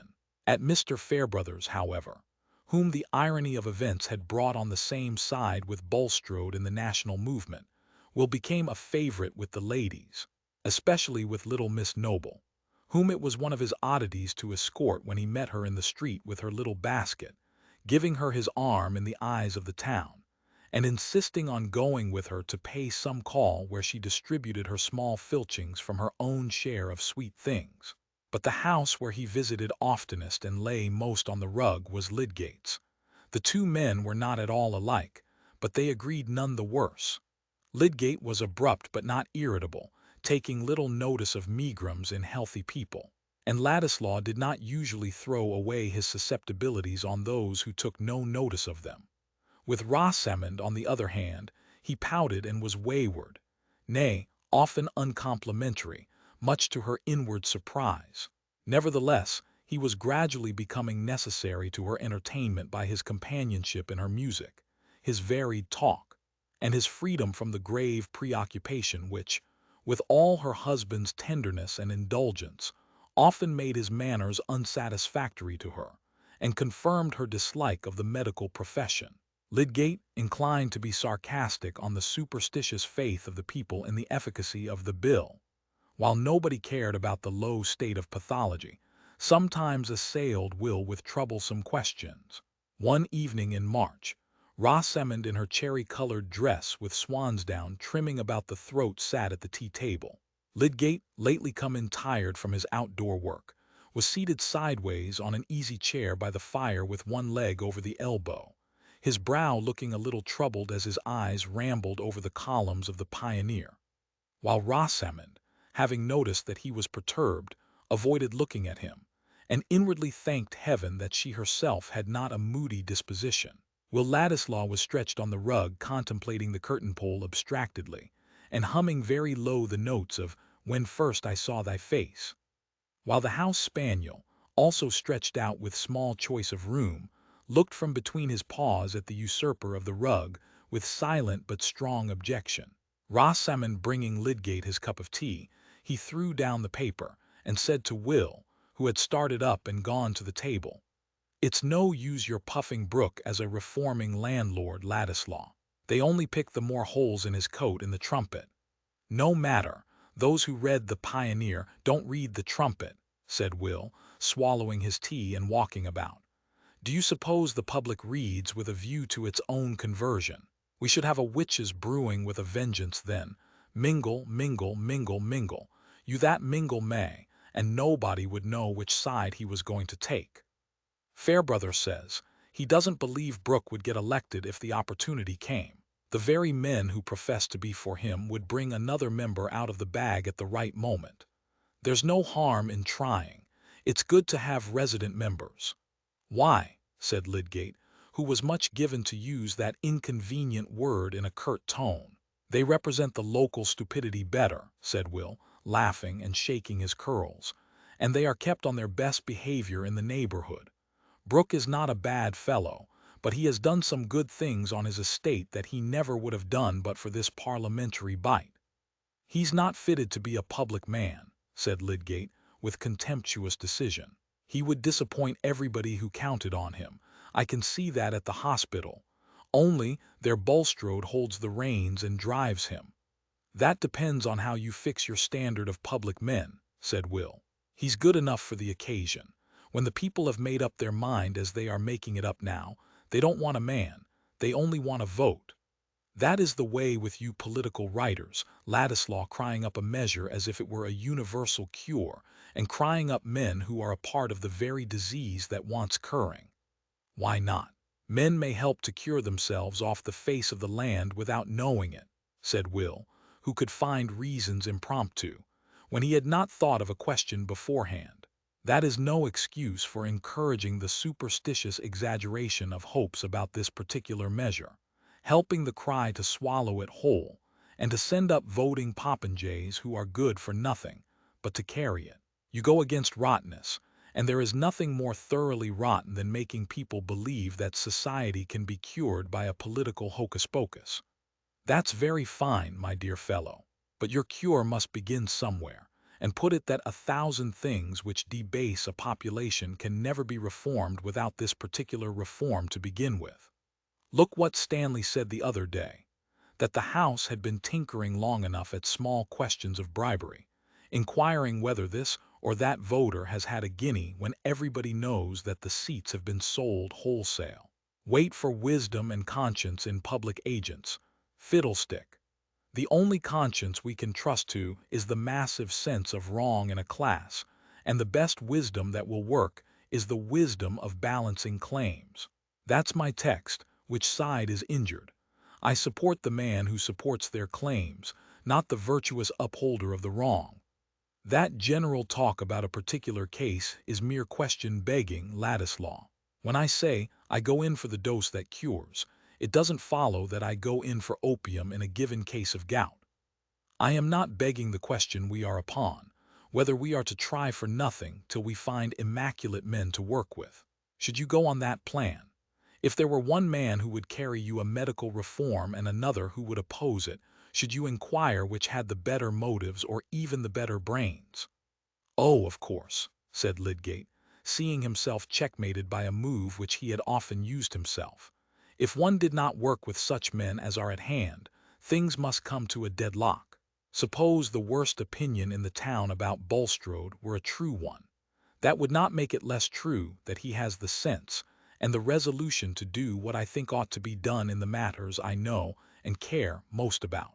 But that is the only ground on which I go with him," Lydgate added rather proudly, bearing in mind Mr. Fairbrother's remarks. "He is nothing to me otherwise. I would not cry him up on any personal ground. I would keep clear of that." "Do you mean that I cry up Brooke on any personal ground?" said Will Ladislaw, nettled, and turning sharp round. For the first time he felt offended with Lydgate. Not the less so, perhaps, because he would have declined any close inquiry into the growth of his relation to Mr. Brooke. "Not at all," said Lydgate. "I was simply explaining my own action. I meant that a man may work for a special end with others whose motives and general course are equivocal, if he is quite sure of his personal independence, and that he is not working for his private interest, either place or money." "Then, why don't you extend your liberality to others?" said Will, still nettled. "My personal independence is as important to me as yours is to you. You have no more reason to imagine that I have personal expectations from Brooke than I have to imagine that you have personal expectations from Bulstrode. Motives are points of honor, I suppose. Nobody can prove them. But as to money and place in the world," Will ended, tossing back his head, "I think it is pretty clear that I am not determined by considerations of that sort." "You quite mistake me, Ladislaw," said Lydgate, surprised. He had been preoccupied with his own vindication, and had been blind to what Ladislaw might infer on his own account. "I beg your pardon for unintentionally annoying you. In fact, I should rather attribute to you a romantic disregard of your own worldly interests. On the political question, I referred simply to intellectual bias. How very unpleasant you both are this evening, said Rosamond. I cannot conceive why money should have been referred to. Politics and medicine are sufficiently disagreeable to quarrel upon. You can both of you go on quarreling with all the world and with each other on those two topics. Rosamond looked mildly neutral as she said this, rising to ring the bell, and then crossing to her work-table. "Poor Rosie," said Lydgate, putting out his hand to her as she was passing him. "Disputation is not amusing to cherubs. Have some music. Ask Ladislaw to sing with you." When Will was gone, Rosamond said to her husband, "What put you out of temper this evening, Tertius?" "Me. It was Ladislaw who was out of temper. He is like a bit of tinder." "But I mean before that. Something had vexed you before you came in, you looked cross, and that made you begin to dispute with Mr. Ladislaw. You hurt me very much when you look so, Tertius." "Do I? Then I am a brute," said Lydgate, caressing her penitently. "What vexed you?" "Oh, outdoor things, business. It was really a letter insisting on the payment of a bill for furniture." But Rosamond was expecting to have a baby, and Lydgate wished to save her from any perturbation. Chapter 47. Was never true love loved in vain, for truest love is highest gain. No art can make it. It must spring where elements are fostering. So in heaven's spot and hour springs the little native flower, downward root and upward eye, shapen by the earth and sky. It happened to be on a Saturday evening that Will Ladislaw had that little discussion with Lydgate. Its effect when he went to his own rooms was to make him sit up half the night, thinking over again, under a new irritation, all that he had before thought of his having settled in Middlemarch and harnessed himself with Mr. Brooke. Hesitations before he had taken the step had since turned into susceptibility to every hint that he would have been wiser not to take it, and hence came his heat towards Lydgate, a heat which still kept him restless. Was he not making a fool of himself, and at a time when he was more than ever conscious of being something better than a fool? And for what end? Well, for no definite end. True, he had dreamy visions of possibilities. There is no human being who, having both passions and thoughts, does not think in consequence of his passions, does not find images rising in his mind which soothe the passion with hope or sting it with dread. But this, which happens to us all, happens to some with a wide difference, and Will was not one of those whose wit keeps the roadway. He had his bypaths where there were little joys of his own choosing, such as gentlemen cantering on the highroad might have thought rather idiotic. The way in which he made a sort of happiness for himself out of his feeling for Dorothea was an example of this. It may seem strange, but it is the fact, that the ordinary vulgar vision of which Mr. Casaubon suspected him, namely, that Dorothea might become a widow, and that the interest he had established in her mind might turn into acceptance of him as a husband, had no tempting, arresting power over him. He did not live in the scenery of such an event and follow it out, as we all do with that imagined otherwise, which is our practical heaven. It was not only that he was unwilling to entertain thoughts which could be accused of baseness, and was already uneasy in the sense that he had to justify himself from the charge of ingratitude. The latent consciousness of many other barriers between himself and Dorothea besides the existence of her husband had helped to turn away his imagination from speculating on what might befall Mr. Casaubon. And there were yet other reasons. Will, we know, could not bear the thought of any flaw appearing in his crystal. He was at once exasperated and delighted by the calm freedom with which Dorothea looked at him and spoke to him, and there was something so exquisite in thinking of her just as she was, that he could not long for a change which must somehow change her. Do we not shun the street version of a fine melody, or shrink from the news that the rarity, some bit of chiseling or engraving perhaps, which we have dwelt on even with exultation in the trouble it has cost us to snatch glimpses of it, is really not an uncommon thing, and may be obtained as an everyday possession? Our good depends on the quality and breadth of our emotion, and to Will, a creature who cared little for what are called the solid things of life and greatly for its subtler influences, To have within him such a feeling as he had towards Dorothea was like the inheritance of a fortune. What others might have called the futility of his passion made an additional delight for his imagination. He was conscious of a generous movement, and of verifying in his own experience that higher love poetry which had charmed his fancy.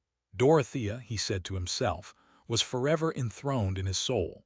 No other woman could sit higher than her footstool, and if he could have written out in immortal syllables the effect she wrought within him, he might have boasted after the example of old Drayton that queens hereafter might be glad to live upon the alms of her superfluous praise.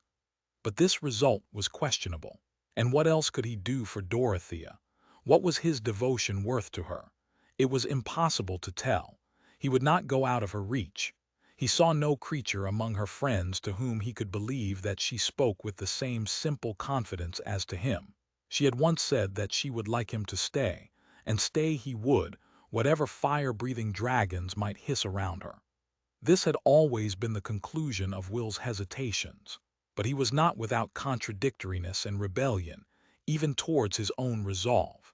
He had often got irritated, as he was on this particular night, by some outside demonstration that his public exertions with Mr. Brooke as a chief could not seem as heroic as he would like them to be, and this was always associated with the other ground of irritation, that notwithstanding his sacrifice of dignity for Dorothea's sake, he could hardly ever see her.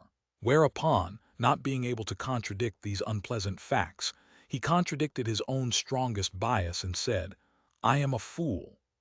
Nevertheless, since the inward debate necessarily turned on Dorothea, he ended, as he had done before, only by getting a livelier sense of what her presence would be to him, and suddenly reflecting that the morrow would be Sunday, he determined to go to Lowick Church and see her. He slept upon that idea, but when he was dressing in the rational morning light, objection said, "That will be a virtual defiance of Mr. Casaubon's prohibition to visit Lowick, and Dorothea will be displeased." "Nonsense," argued inclination. "It would be too monstrous for him to hinder me from going out to a pretty country church on a spring morning, and Dorothea will be glad. It will be clear to Mr. Casaubon that you have come either to annoy him or to see Dorothea. It is not true that I go to annoy him, and why should I not go to see Dorothea? Is he to have everything to himself and be always comfortable? Let him smart a little, as other people are obliged to do. I have always liked the quaintness of the church and congregation. Besides, I know the Tuckers. I shall go into their pew." Having silenced objection by force of unreason, Will walked to Lowick as if he had been on the way to paradise, crossing Halsell Common and skirting the wood, where the sunlight fell broadly under the budding boughs, bringing out the beauties of moss and lichen, and fresh green growths piercing the brown. Everything seemed to know that it was Sunday, and to approve of his going to Lowick Church. Will easily felt happy when nothing crossed his humor, and by this time the thought of vexing Mr. Casaubon had become rather amusing to him, making his face break into its merry smile, pleasant to see as the breaking of sunshine on the water, though the occasion was not exemplary. But most of us are apt to settle within ourselves that the man who blocks our way is odious, and not to mind causing him a little of the disgust which his personality excites in ourselves. Will went along with a small book under his arm and a hand in each side pocket, never reading, but chanting a little, as he made scenes of what would happen in church and coming out. He was experimenting in tunes to suit some words of his own, sometimes trying a ready-made melody, sometimes improvising. The words were not exactly a hymn, but they certainly fitted his Sunday experience. "O me, what frugal cheer my love doth feed upon!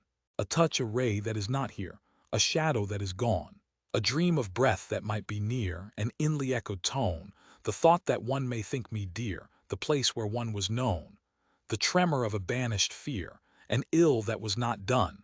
O me, what frugal cheer my love doth feed upon!" Sometimes, when he took off his hat, shaking his head backward and showing his delicate throat as he sang, he looked like an incarnation of the spring whose spirit filled the air, a bright creature, abundant in uncertain promises. The bells were still ringing when he got to Lowick, and he went into the curate's pew before anyone else arrived there. But he was still left alone in it when the congregation had assembled.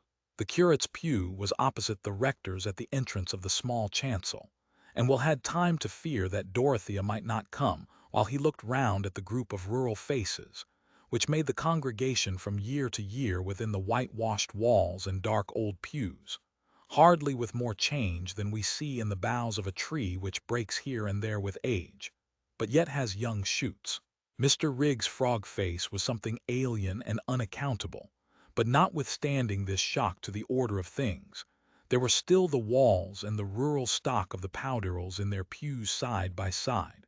Brother Samuel's cheek had the same purple round as ever, and the 3 generations of decent cottagers came as of old with a sense of duty to their betters generally.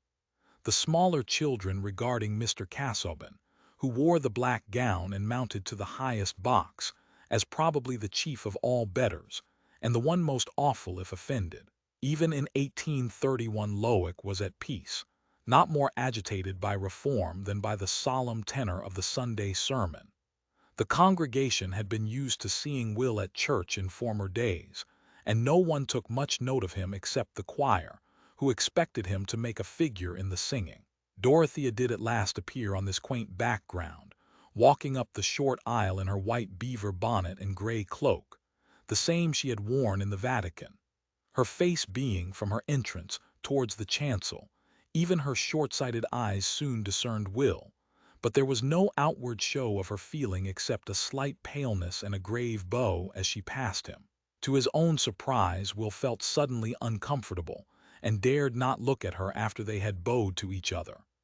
2 minutes later, when Mr. Casaubon came out of the vestry, and, entering the pew, seated himself in face of Dorothea, Will felt his paralysis more complete. He could look nowhere except at the choir in the little gallery over the vestry door. Dorothea was perhaps pained, and he had made a wretched blunder. It was no longer amusing to vex Mr. Casaubon, who had the advantage probably of watching him, and seeing that he dared not turn his head. Why had he not imagined this beforehand? But he could not expect that he should sit in that square pew alone, unrelieved by any Tuckers who had apparently departed from Lowick altogether, for a new clergyman was in the desk. Still he called himself stupid now for not foreseeing that it would be impossible for him to look towards Dorothea, nay, that she might feel his coming an impertinence. There was no delivering himself from his cage, however, and Will found his places and looked at his book as if he had been a schoolmistress, feeling that the morning service had never been so immeasurably long before, that he was utterly ridiculous, out of temper, and miserable. This was what a man got by worshipping the sight of a woman. The clerk observed with surprise that Mr. Ladislaw did not join in the tune of Hanover, and reflected that he might have a cold. Mr. Casaubon did not preach that morning, and there was no change in Will's situation until the blessing had been pronounced, and every one rose. It was the fashion at Lowick for the betters to go out first. With a sudden determination to break the spell that was upon him, Will looked straight at Mr. Casaubon. But that gentleman's eyes were on the button of the pew door, which he opened, allowing Dorothea to pass, and following her immediately without raising his eyelids. Will's glance had caught Dorothea's as she turned out of the pew, and again she bowed, but this time with a look of agitation, as if she were repressing tears. Will walked out after them, but they went on towards the little gate leading out of the churchyard into the shrubbery, never looking round. It was impossible for him to follow them, and he could only walk back sadly at midday along the same road which he had trodden hopefully in the morning. The lights were all changed for him both without and within. Chapter 48. Surely the golden hours are turning gray and dance no more, and vainly strive to run. I see their white locks streaming in the wind. Each face is haggard as it looks at me, slow turning in the constant clasping round storm-driven. Dorothea's distress when she was leaving the church came chiefly from the perception that Mr. Casaubon was determined not to speak to his cousin, and that Will's presence at church had served to mark more strongly the alienation between them. Will's coming seemed to her quite excusable, nay, she thought it an amiable movement in him towards a reconciliation which she herself had been constantly wishing for. He had probably imagined, as she had, that if Mr. Casaubon and he could meet easily, they would shake hands and friendly intercourse might return. But now Dorothea felt quite robbed of that hope. Will was banished further than ever, for Mr. Casaubon must have been newly embittered by this thrusting upon him of a presence which he refused to recognize. He had not been very well that morning, suffering from some difficulty in breathing, and had not preached in consequence. She was not surprised, therefore, that he was nearly silent at luncheon, still less that he made no allusion to Will Ladislaw. For her own part, she felt that she could never again introduce that subject. They usually spent apart the hours between luncheon and dinner on a Sunday, Mr. Casaubon in the library dozing chiefly, and Dorothea in her boudoir, where she was wont to occupy herself with some of her favorite books.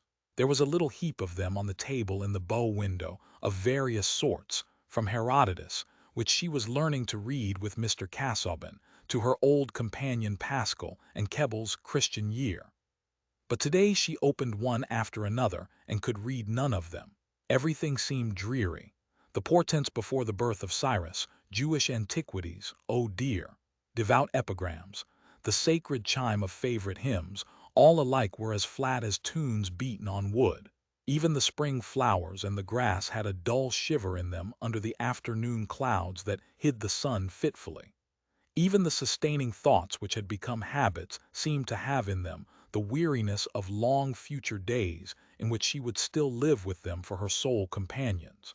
It was another, or rather, a fuller sort of companionship that poor Dorothea was hungering for, and the hunger had grown from the perpetual effort demanded by her married life. She was always trying to be what her husband wished, and never able to repose on his delight in what she was. The thing that she liked, that she spontaneously cared to have, seemed to be always excluded from her life, for if it was only granted and not shared by her husband it might as well have been denied. About Will Ladislaw there had been a difference between them from the first, and it had ended, since Mr. Casaubon had so severely repulsed Dorothea's strong feeling about his claims on the family property, by her being convinced that she was in the right and her husband in the wrong, but that she was helpless. This afternoon the helplessness was more wretchedly benumbing than ever. She longed for objects who could be dear to her, and to whom she could be dear. She longed for work which would be directly beneficent like the sunshine and the rain, and now it appeared that she was to live more and more in a virtual tomb, where there was the apparatus of a ghastly labor producing what would never see the light. Today she had stood at the door of the tomb and seen Will Ladislaw receding into the distant world of warm activity and fellowship, turning his face towards her as he went. Books were of no use. Thinking was of no use. It was Sunday, and she could not have the carriage to go to Celia, who had lately had a baby. There was no refuge now from spiritual emptiness and discontent, and Dorothea had to bear her bad mood, as she would have borne a headache. After dinner, at the hour when she usually began to read aloud, Mr. Casaubon proposed that they should go into the library, where, he said, he had ordered a fire and lights. He seemed to have revived, and to be thinking intently. In the library, Dorothea observed that he had newly arranged a row of his notebooks on a table, and now he took up and put into her hand a well-known volume, which was a table of contents to all the others. "You will oblige me, my dear," he said, seating himself, "if instead of other reading this evening you will go through this aloud, pencil in hand, and at each point where I say 'mark,' will make a cross with your pencil. This is the first step in a sifting process which I have long had in view, and as we go on I shall be able to indicate to you certain principles of selection whereby you will, I trust, have an intelligent participation in my purpose." This proposal was only one more sign added to many since his memorable interview with Lydgate, that Mr. Casaubon's original reluctance to let Dorothea work with him had given place to the contrary disposition, namely, to demand much interest and labor from her. After she had read and marked for 2 hours, he said, "We will take the volume upstairs, and the pencil, if you please, and in case of reading in the night, we can pursue this task." It is not wearisome to you, I trust, Dorothea. I prefer always reading what you like best to hear, said Dorothea, who told the simple truth, for what she dreaded was to exert herself in reading or anything else which left him as joyless as ever. It was a proof of the force with which certain characteristics in Dorothea impressed those around her, that her husband, with all his jealousy and suspicion, had gathered implicit trust in the integrity of her promises, and her power of devoting herself to her idea of the right and best. Of late he had begun to feel that these qualities were a peculiar possession for himself, and he wanted to engross them. The reading in the night did come. Dorothea in her young weariness had slept soon and fast. She was awakened by a sense of light, which seemed to her at first like a sudden vision of sunset after she had climbed a steep hill. She opened her eyes and saw her husband wrapped in his warm gown, seating himself in the armchair near the fireplace, where the embers were still glowing. He had lit 2 candles, expecting that Dorothea would awake, but not liking to rouse her by more direct means. "Are you ill, Edward?" she said, rising immediately. "I felt some uneasiness in a reclining posture. I will sit here for a time." She threw wood on the fire, wrapped herself up, and said, "You would like me to read to you?"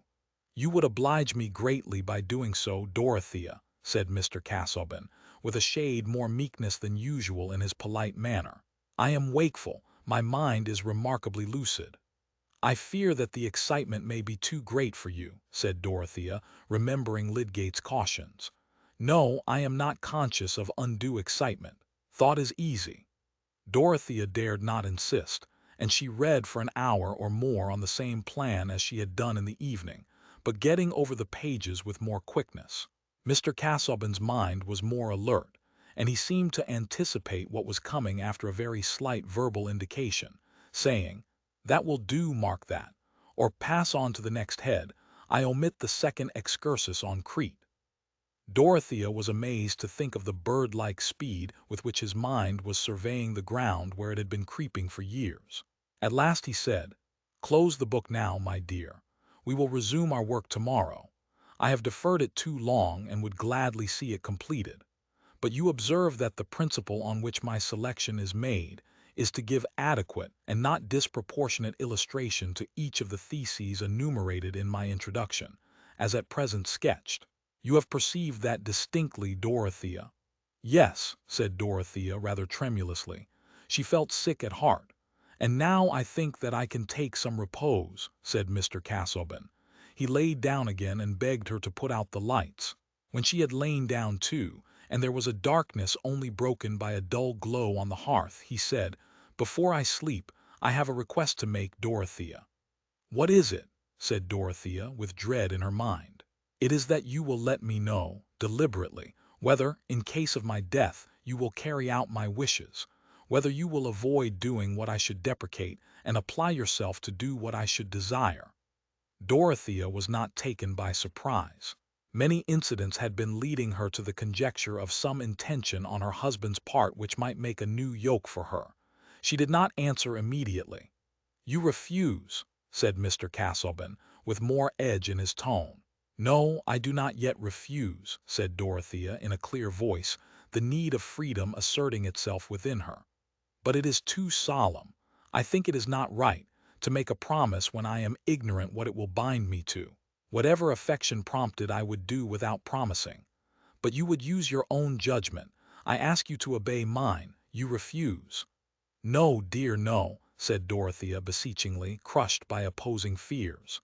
"But may I wait and reflect a little while? I desire with my whole soul to do what will comfort you, but I cannot give any pledge suddenly, still less a pledge to do I know not what." "You cannot then confide in the nature of my wishes." "Grant me till tomorrow," said Dorothea beseechingly.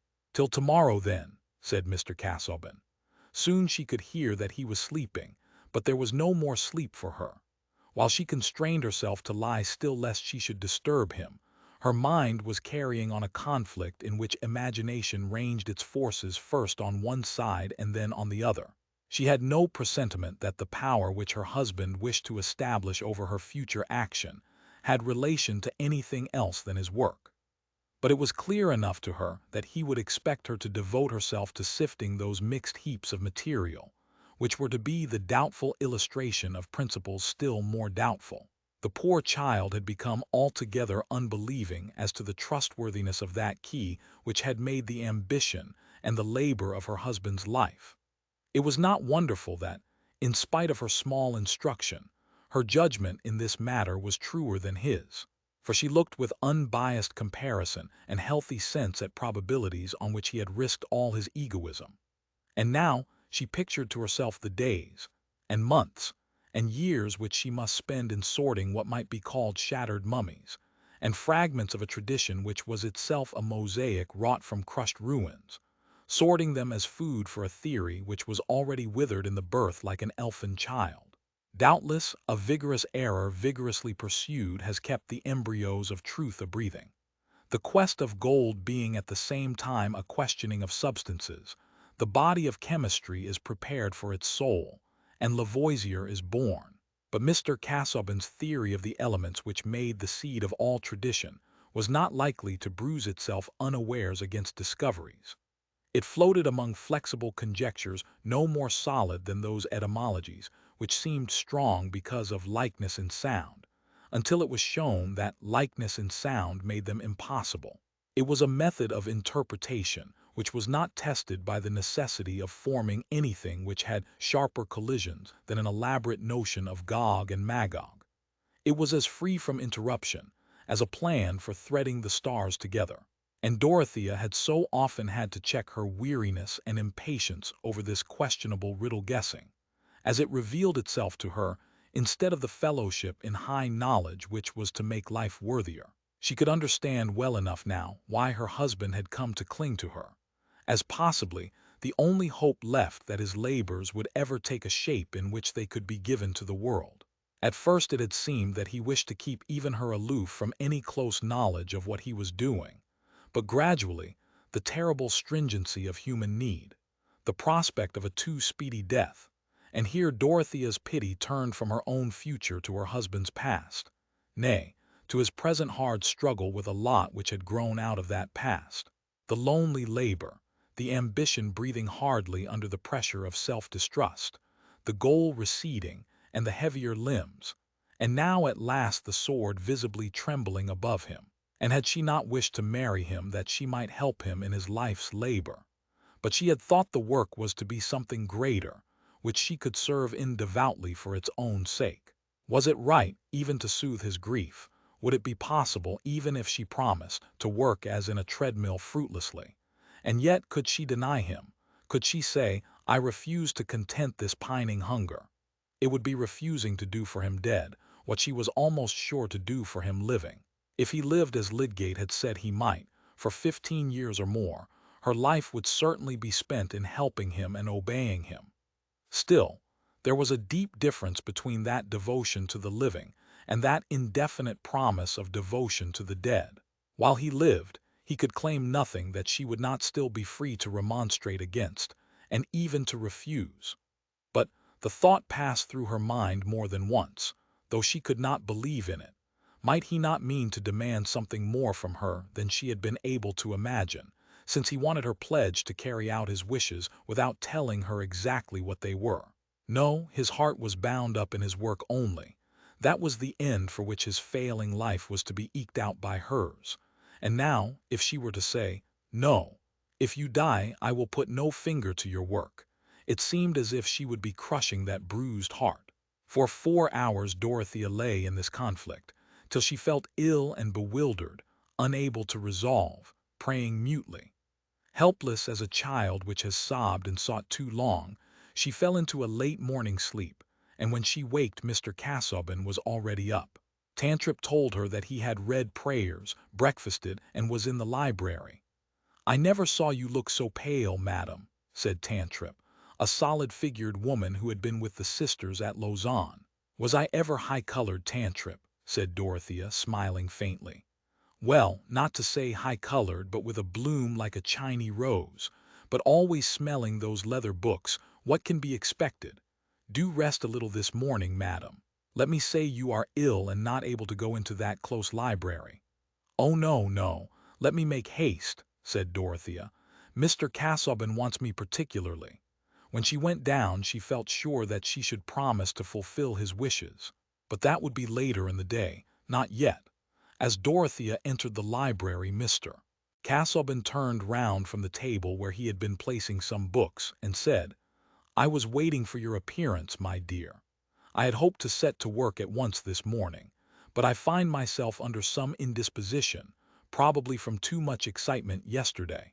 I am going now to take a turn in the shrubbery, since the air is milder." "I am glad to hear that," said Dorothea. "Your mind, I feared, was too active last night. I would fain have it set at rest on the point I last spoke of, Dorothea. You can now, I hope, give me an answer." "May I come out to you in the garden presently?" said Dorothea, winning a little breathing space in that way. "I shall be in the yew tree walk for the next half-hour," said Mr. Casaubon, and then he left her. Dorothea, feeling very weary, rang and asked Tantripp to bring her some wraps. She had been sitting still for a few minutes, but not in any renewal of the former conflict. She simply felt that she was going to say yes to her own doom. She was too weak, too full of dread at the thought of inflicting a keen-edged blow on her husband, to do anything but submit completely. She sat still and let Tantripp put on her bonnet and shawl, a passivity which was unusual with her, for she liked to wait on herself. "God bless you, madam," said Tantripp, with an irrepressible movement of love towards the beautiful, gentle creature for whom she felt unable to do anything more, now that she had finished tying the bonnet. This was too much for Dorothea's highly strung feeling, and she burst into tears, sobbing against Tantripp's arm. But soon she checked herself, dried her eyes, and went out at the glass door into the shrubbery. "I wish every book in that library was built into a catacomb for your master," said Tantripp to Pratt, the butler, finding him in the breakfast-room. She had been at Rome and visited the antiquities, as we know, and she always declined to call Mr. Casaubon anything but "your master" when speaking to the other servants. Pratt laughed. He liked his master very well, but he liked Tantripp better. When Dorothea was out on the gravel walks, she lingered among the nearer clumps of trees, hesitating, as she had done once before, though from a different cause. Then she had feared lest her effort at fellowship should be unwelcome. Now she dreaded going to the spot where she foresaw that she must bind herself to a fellowship from which she shrank. Neither law nor the world's opinion compelled her to this, only her husband's nature and her own compassion, only the ideal and not the real yoke of marriage. She saw clearly enough the whole situation, yet she was fettered. She could not smite the stricken soul that entreated hers. If that were weakness, Dorothea was weak. But the half-hour was passing, and she must not delay longer. When she entered the yew tree walk, she could not see her husband. But the walk had bends, and she went, expecting to catch sight of his figure wrapped in a blue cloak, which, with a warm velvet cap, was his outer garment on chill days for the garden. It occurred to her that he might be resting in the summer-house, towards which the path diverged a little. Turning the angle, she could see him seated on the bench, close to a stone table. His arms were resting on the table, and his brow was bowed down on them, the blue cloak being dragged forward and screening his face on each side. "He exhausted himself last night," Dorothea said to herself, thinking at first that he was asleep, and that the summer-house was too damp a place to rest in. But then she remembered that of late she had seen him take that attitude when she was reading to him, as if he found it easier than any other, and that he would sometimes speak, as well as listen, with his face down in that way. She went into the summer-house and said, "I am come, Edward, I am ready." He took no notice, and she thought that he must be fast asleep. She laid her hand on his shoulder and repeated, "I am ready." Still he was motionless. And with a sudden confused fear, she leaned down to him, took off his velvet cap and leaned her cheek close to his head, crying in a distressed tone, "Wake, dear, wake. Listen to me. I am come to answer." But Dorothea never gave her answer. Later in the day, Lydgate was seated by her bedside, and she was talking deliriously, thinking aloud, and recalling what had gone through her mind the night before. She knew him and called him by his name, but appeared to think it right that she should explain everything to him, and again, begged him to explain everything to her husband. "Tell him I shall go to him soon. I am ready to promise. Only thinking about it was so dreadful, it has made me ill. Not very ill. I shall soon be better. Go and tell him." But the silence in her husband's ear was never more to be broken. Chapter 49. A task too strong for wizard spells this squire had brought about. Tea is easy dropping stones in wells, but who shall get them out? "I wish to God we could hinder Dorothea from knowing this," said Sir James Chatham, with a little frown on his brow and an expression of intense disgust about his mouth. He was standing on the hearthrug in the library at Lowick Grange, and speaking to Mr. Brooke. It was the day after Mr. Casaubon had been buried, and Dorothea was not yet able to leave her room. That would be difficult, you know, Chatham, as she is an executrix, and she likes to go into these things, property, land, that kind of thing. She has her notions, you know, said Mr. Brooke, sticking his eyeglasses on nervously and exploring the edges of a folded paper which he held in his hand. And she would like to act, depend upon it, as an executrix Dorothea would want to act. And she was 21 last December, you know. I can hinder nothing. Sir James looked at the carpet for a minute in silence, and then lifting his eyes suddenly fixed them on Mr. Brooke, saying, "I will tell you what we can do. Until Dorothea is well, all business must be kept from her, and as soon as she is able to be moved she must come to us. Being with Celia and the baby will be the best thing in the world for her, and will pass away the time. And meanwhile you must get rid of Ladislaw. You must send him out of the country." Here Sir James's look of disgust returned in all its intensity. Mr. Brooke put his hands behind him, walked to the window and straightened his back with a little shake before he replied. "That is easily said, Chatham, easily said, you know." "My dear sir," persisted Sir James, restraining his indignation within respectful forms, "it was you who brought him here, and you who keep him here. I mean by the occupation you give him." "Yes, but I can't dismiss him in an instant without assigning reasons, my dear Chatham. Ladislaw has been invaluable, most satisfactory. I consider that I have done this part of the country a service by bringing him, you know." Mr. Brooke ended with a nod, turning round to give it. "It's a pity this part of the country didn't do without him. That's all I have to say about it. At any rate, as Dorothea's brother-in-law, I feel warranted in objecting strongly to his being kept here by any action on the part of her friends.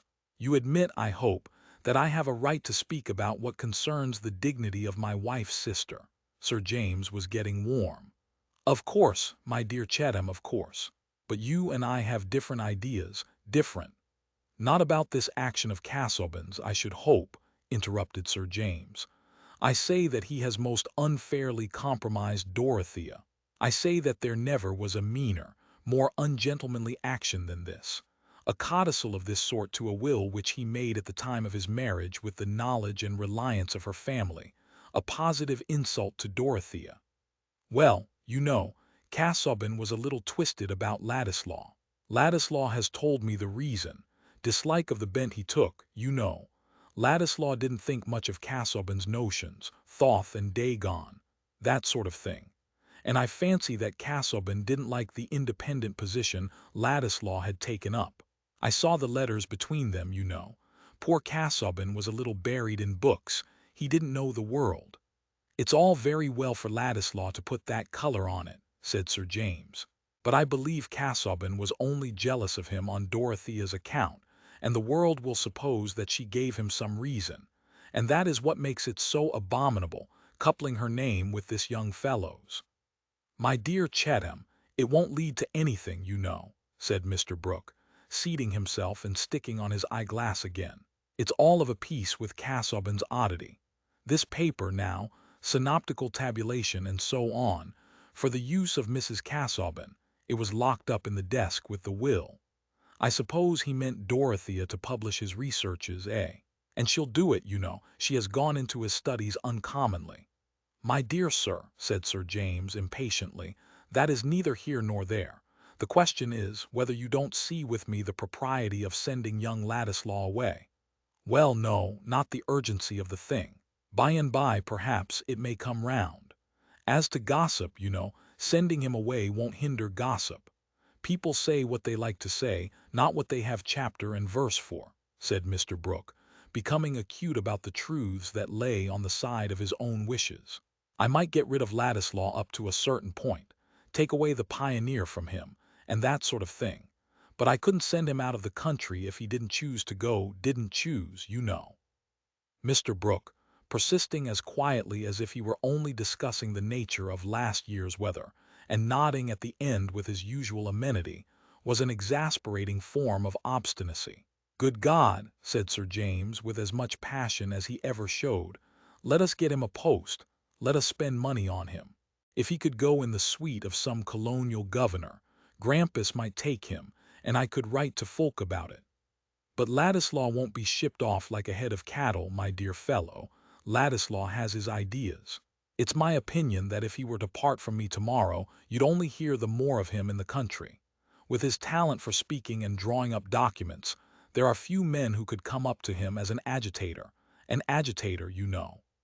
"Agitator," said Sir James, with bitter emphasis, feeling that the syllables of this word properly repeated were a sufficient exposure of its hatefulness. "But be reasonable, Chatham. Dorothea, now. As you say, she had better go to Celia as soon as possible. She can stay under your roof, and in the meantime things may come round quietly. Don't let us be firing off our guns in a hurry, you know. Standish will keep our counsel, and the news will be old before it's known. 20 things may happen to carry off Ladislaw, without my doing anything, you know." "Then I am to conclude that you decline to do anything." "Decline, Chatham? No, I didn't say decline. But I really don't see what I could do. Ladislaw is a gentleman." "I am glad to hear it," said Sir James, his irritation making him forget himself a little. "I am sure Casaubon was not. Well, it would have been worse if he had made the codicil to hinder her from marrying again at all, you know." "I don't know that," said Sir James. "It would have been less indelicate. One of poor Casaubon's freaks. That attack upset his brain a little. It all goes for nothing. She doesn't want to marry Ladislaw. But this codicil is framed so as to make everybody believe that she did." "I don't believe anything of the sort about Dorothea," said Sir James, then frowningly. "But I suspect Ladislaw. I tell you frankly, I suspect Ladislaw. I couldn't take any immediate action on that ground, Chatham. In fact, if it were possible to pack him off, send him to Norfolk Island, that sort of thing, it would look all the worse for Dorothea to those who knew about it. It would seem as if we distrusted her, you know." That Mr. Brooke had hit on an undeniable argument did not tend to soothe Sir James. He put out his hand to reach his hat, implying that he did not mean to contend further, and said, still with some heat, "Well, I can only say that I think Dorothea was sacrificed once because her friends were too careless. I shall do what I can, as her brother, to protect her now." "You can't do better than get her to fresh it as soon as possible, Chatham. I approve that plan altogether," said Mr. Brooke, well pleased that he had won the argument. It would have been highly inconvenient to him to part with Ladislaw at that time, when a dissolution might happen any day, and electors were to be convinced of the course by which the interests of the country would be best served. Mr. Brooke sincerely believed that this end could be secured by his own return to Parliament. He offered the forces of his mind honestly to the nation. Chapter 50. "This Lollar here wall presilin us somewhat. Nay, by my father's soul, that shall he not, said the skipman. Here shall he not preche, we shall no gospel glosen here ni tesh. We leaven all in the great God, quod he. He wolden so in some difficulty." Canterbury Tales. Dorothea had been safe at Freshitt Hall nearly a week before she had asked any dangerous questions. Every morning now she sat with Celia in the prettiest of upstairs sitting rooms, opening into a small conservatory. Celia all in white and lavender like a bunch of mixed violets, watching the remarkable acts of the baby, which were so dubious to her inexperienced mind that all conversation was interrupted by appeals for their interpretation made to the oracular nurse. Dorothea sat by in her widow's dress, with an expression which rather provoked Celia, as being much too sad. For not only was baby quite well, but really when a husband had been so dull and troublesome while he lived, and besides that well, Sir James, of course, had told Celia everything, with a strong representation how important it was that Dorothea should not know it sooner than was inevitable. But Mr. Brooke had been right in predicting that Dorothea would not long remain passive where action had been assigned to her. She knew the purport of her husband's will made at the time of their marriage, and her mind, as soon as she was clearly conscious of her position, was silently occupied with what she ought to do as the owner of Lowick Manor, with the patronage of the living attached to it. One morning when her uncle paid his usual visit, though with an unusual alacrity in his manner which he accounted for by saying that it was now pretty certain Parliament would be dissolved forthwith, Dorothea said, "Uncle, it is right now that I should consider who is to have the living at Lowick. After Mr. Tucker had been provided for, I never heard my husband say that he had any clergyman in his mind as a successor to himself. I think I ought to have the keys now and go to Lowick to examine all my husband's papers. There may be something that would throw light on his wishes." "No hurry, my dear," said Mr. Brooke quietly. "By and by, you know, you can go if you like. But I cast my eyes over things in the desks and drawers. There was nothing but deep subjects, you know, besides the will. Everything can be done by and by. As to the living, I have had an application for interest already. I should say rather good. Mr. Tyke has been strongly recommended to me. I had something to do with getting him an appointment before. An apostolic man, I believe, the sort of thing that would suit you, my dear. I should like to have fuller knowledge about him, uncle, and judge for myself, if Mr. Casaubon has not left any expression of his wishes. He has perhaps made some addition to his will. There may be some instructions for me," said Dorothea, who had all the while had this conjecture in her mind with relation to her husband's work. "Nothing about the rectory, my dear, nothing," said Mr. Brooke, rising to go away and putting out his hand to his nieces. "Nor about his researches, you know, nothing in the will." Dorothea's lip quivered. "Come, you must not think of these things yet, my dear. By and by, you know." "I am quite well now, uncle. I wish to exert myself." Well, we shall see. But I must run away now. I have no end of work now. It's a crisis, a political crisis, you know. And here is Celia and her little man. You are an aunt, you know now, and I am a sort of grandfather," said Mr. Brooke with placid hurry, anxious to get away and tell Chatham that it would not be his, Mr. Brooke's, fault if Dorothea insisted on looking into everything. Dorothea sank back in her chair when her uncle had left the room, and cast her eyes down meditatively on her crossed hands. "Look, Dodo, look at him. Did you ever see anything like that?" said Celia in her comfortable staccato. "What, Kitty?" said Dorothea, lifting her eyes rather absently. "What? Why, his upper lip, see how he is drawing it down as if he meant to make a face. Isn't it wonderful? He may have his little thoughts. I wish nurse were here. Do look at him." A large tear which had been for some time gathering rolled down Dorothea's cheek as she looked up and tried to smile. "Don't be sad, Dodo. Kiss baby. What are you brooding over so? I am sure you did everything and a great deal too much. You should be happy now. I wonder if Sir James would drive me to Lowick. I want to look over everything, to see if there were any words written for me. You are not to go till Mr. Lydgate says you may go. And he has not said so yet. Here you are, nurse. Take baby and walk up and down the gallery. Besides, you have got a wrong notion in your head as usual, Dodo. I can see that. It vexes me." "Where am I wrong, Kitty?" said Dorothea, quite meekly. She was almost ready now to think Celia wiser than herself, and was really wondering with some fear what her wrong notion was. Celia felt her advantage, and was determined to use it. None of them knew Dodo as well as she did, or knew how to manage her. Since Celia's baby was born, she had had a new sense of her mental solidity and calm wisdom. It seemed clear that where there was a baby, things were right enough, and that error, in general, was a mere lack of that central poising force. "I can see what you are thinking of as well as can be, Dodo," said Celia. "You are wanting to find out if there is anything uncomfortable for you to do now, only because Mr. Casaubon wished it, as if you had not been uncomfortable enough before. and he doesn't deserve it, and you will find that out. He has behaved very badly. James is as angry with him as can be, and I had better tell you to prepare you." "Celia," said Dorothea entreatingly, "you distress me. Tell me at once what you mean." It glanced through her mind that Mr. Casaubon had left the property away from her, which would not be so very distressing. "Why, he has made a codicil to his will, to say the property was all to go away from you if you married, I mean." "That is of no consequence," said Dorothea, breaking in impetuously. "But if you married Mr. Ladislaw, not anybody else," Celia went on with persevering quietude. "Of course that is of no consequence in one way. You never would marry Mr. Ladislaw, but that only makes it worse of Mr. Casaubon."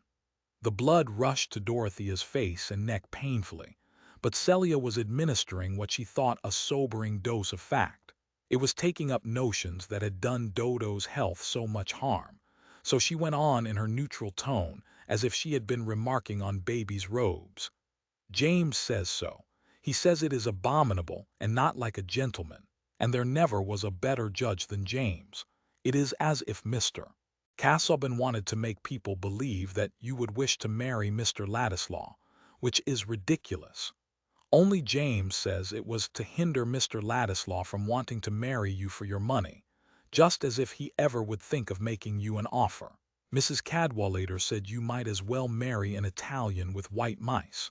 But I must just go and look at baby," Celia added, without the least change of tone, throwing a light shawl over her and tripping away.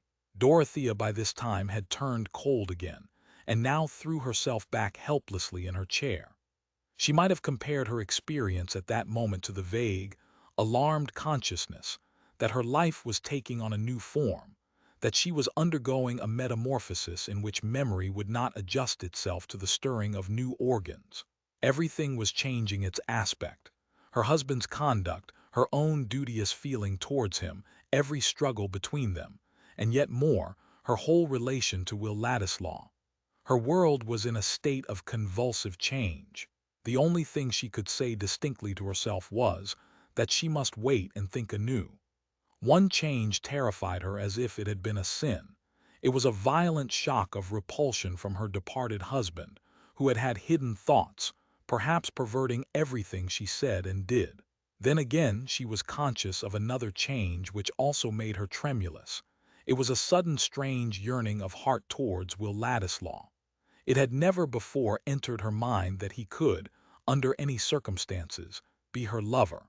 Conceive the effect of the sudden revelation that another had thought of him in that light, that perhaps he himself had been conscious of such a possibility, and this with the hurrying, crowding vision of unfitting conditions and questions not soon to be solved.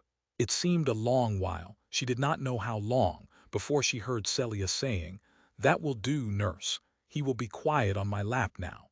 You can go to lunch and let Garrett stay in the next room. What I think, Dodo," Celia went on, observing nothing more than that Dorothea was leaning back in her chair and likely to be passive, "is that Mr. Casaubon was spiteful. I never did like him, and James never did. I think the corners of his mouth were dreadfully spiteful. And now he has behaved in this way. I am sure religion does not require you to make yourself uncomfortable about him. If he has been taken away, that is a mercy, and you ought to be grateful. We should not grieve, should we, baby?" said Celia confidentially to that unconscious center and poise of the world, who had the most remarkable fists all complete even to the nails, and hair enough, really, when you took his cap off, to make you didn't know what. In short, he was Buddha in a Western form. At this crisis Lydgate was announced, and one of the first things he said was, "I fear you are not so well as you were, Mrs. Casaubon. Have you been agitated? Allow me to feel your pulse." Dorothea's hand was of a marble coldness. "She wants to go to Lowick to look over papers," said Celia. "She ought not, ought she?" Lydgate did not speak for a few moments. Then he said, looking at Dorothea, "I hardly know. In my opinion, Mrs. Casaubon should do what would give her the most repose of mind. That repose will not always come from being forbidden to act." "Thank you," said Dorothea, exerting herself. "I am sure that is wise. There are so many things which I ought to attend to. Why should I sit here idle? Then, with an effort to recall subjects not connected with her agitation, she added, abruptly, "You know everyone in Middlemarch, I think, Mr. Lydgate. I shall ask you to tell me a great deal. I have serious things to do now. I have a living to give away. You know Mr. Tyke and all the—" But Dorothea's effort was too much for her. She broke off and burst into sobs. Lydgate made her drink a dose of sal volatile. "Let Mrs. Casaubon do as she likes," he said to Sir James, whom he asked to see before quitting the house. "She wants perfect freedom, I think, more than any other prescription." His attendance on Dorothea while her brain was excited had enabled him to form some true conclusions concerning the trials of her life. He felt sure that she had been suffering from the strain and conflict of self-repression, and that she was likely now to feel herself only in another sort of pinfold than that from which she had been released. Lydgate's advice was all the easier for Sir James to follow when he found that Celia had already told Dorothea the unpleasant fact about the will. There was no help for it now, no reason for any further delay in the execution of necessary business. And the next day Sir James complied at once with her request that he would drive her to Lowick. "I have no wish to stay there at present," said Dorothea. "I could hardly bear it. I am much happier at Freshitt with Celia. I shall be able to think better about what should be done at Lowick by looking at it from a distance, and I should like to be at the Grange a little while with my uncle, and go about in all the old walks and among the people in the village." "Not yet, I think. Your uncle is having political company, and you are better out of the way of such doings," said Sir James, who at that moment thought of the Grange chiefly as a haunt of young Ladislaws. But no word passed between him and Dorothea about the objectionable part of the will. Indeed, both of them felt that the mention of it between them would be impossible. Sir James was shy, even with men, about disagreeable subjects, and the one thing that Dorothea would have chosen to say, if she had spoken on the matter at all, was forbidden to her at present because it seemed to be a further exposure of her husband's injustice. Yet she did wish that Sir James could know what had passed between her and her husband about Will Ladislaw's moral claim on the property. It would then, she thought, be apparent to him as it was to her, that her husband's strange, indelicate proviso had been chiefly urged by his bitter resistance to that idea of claim, and not merely by personal feelings more difficult to talk about. Also, it must be admitted, Dorothea wished that this could be known for Will's sake, since her friends seemed to think of him as simply an object of Mr. Casaubon's charity. Why should he be compared with an Italian carrying white mice? That word quoted from Mrs. Cadwallader seemed like a mocking travesty wrought in the dark by an impish finger.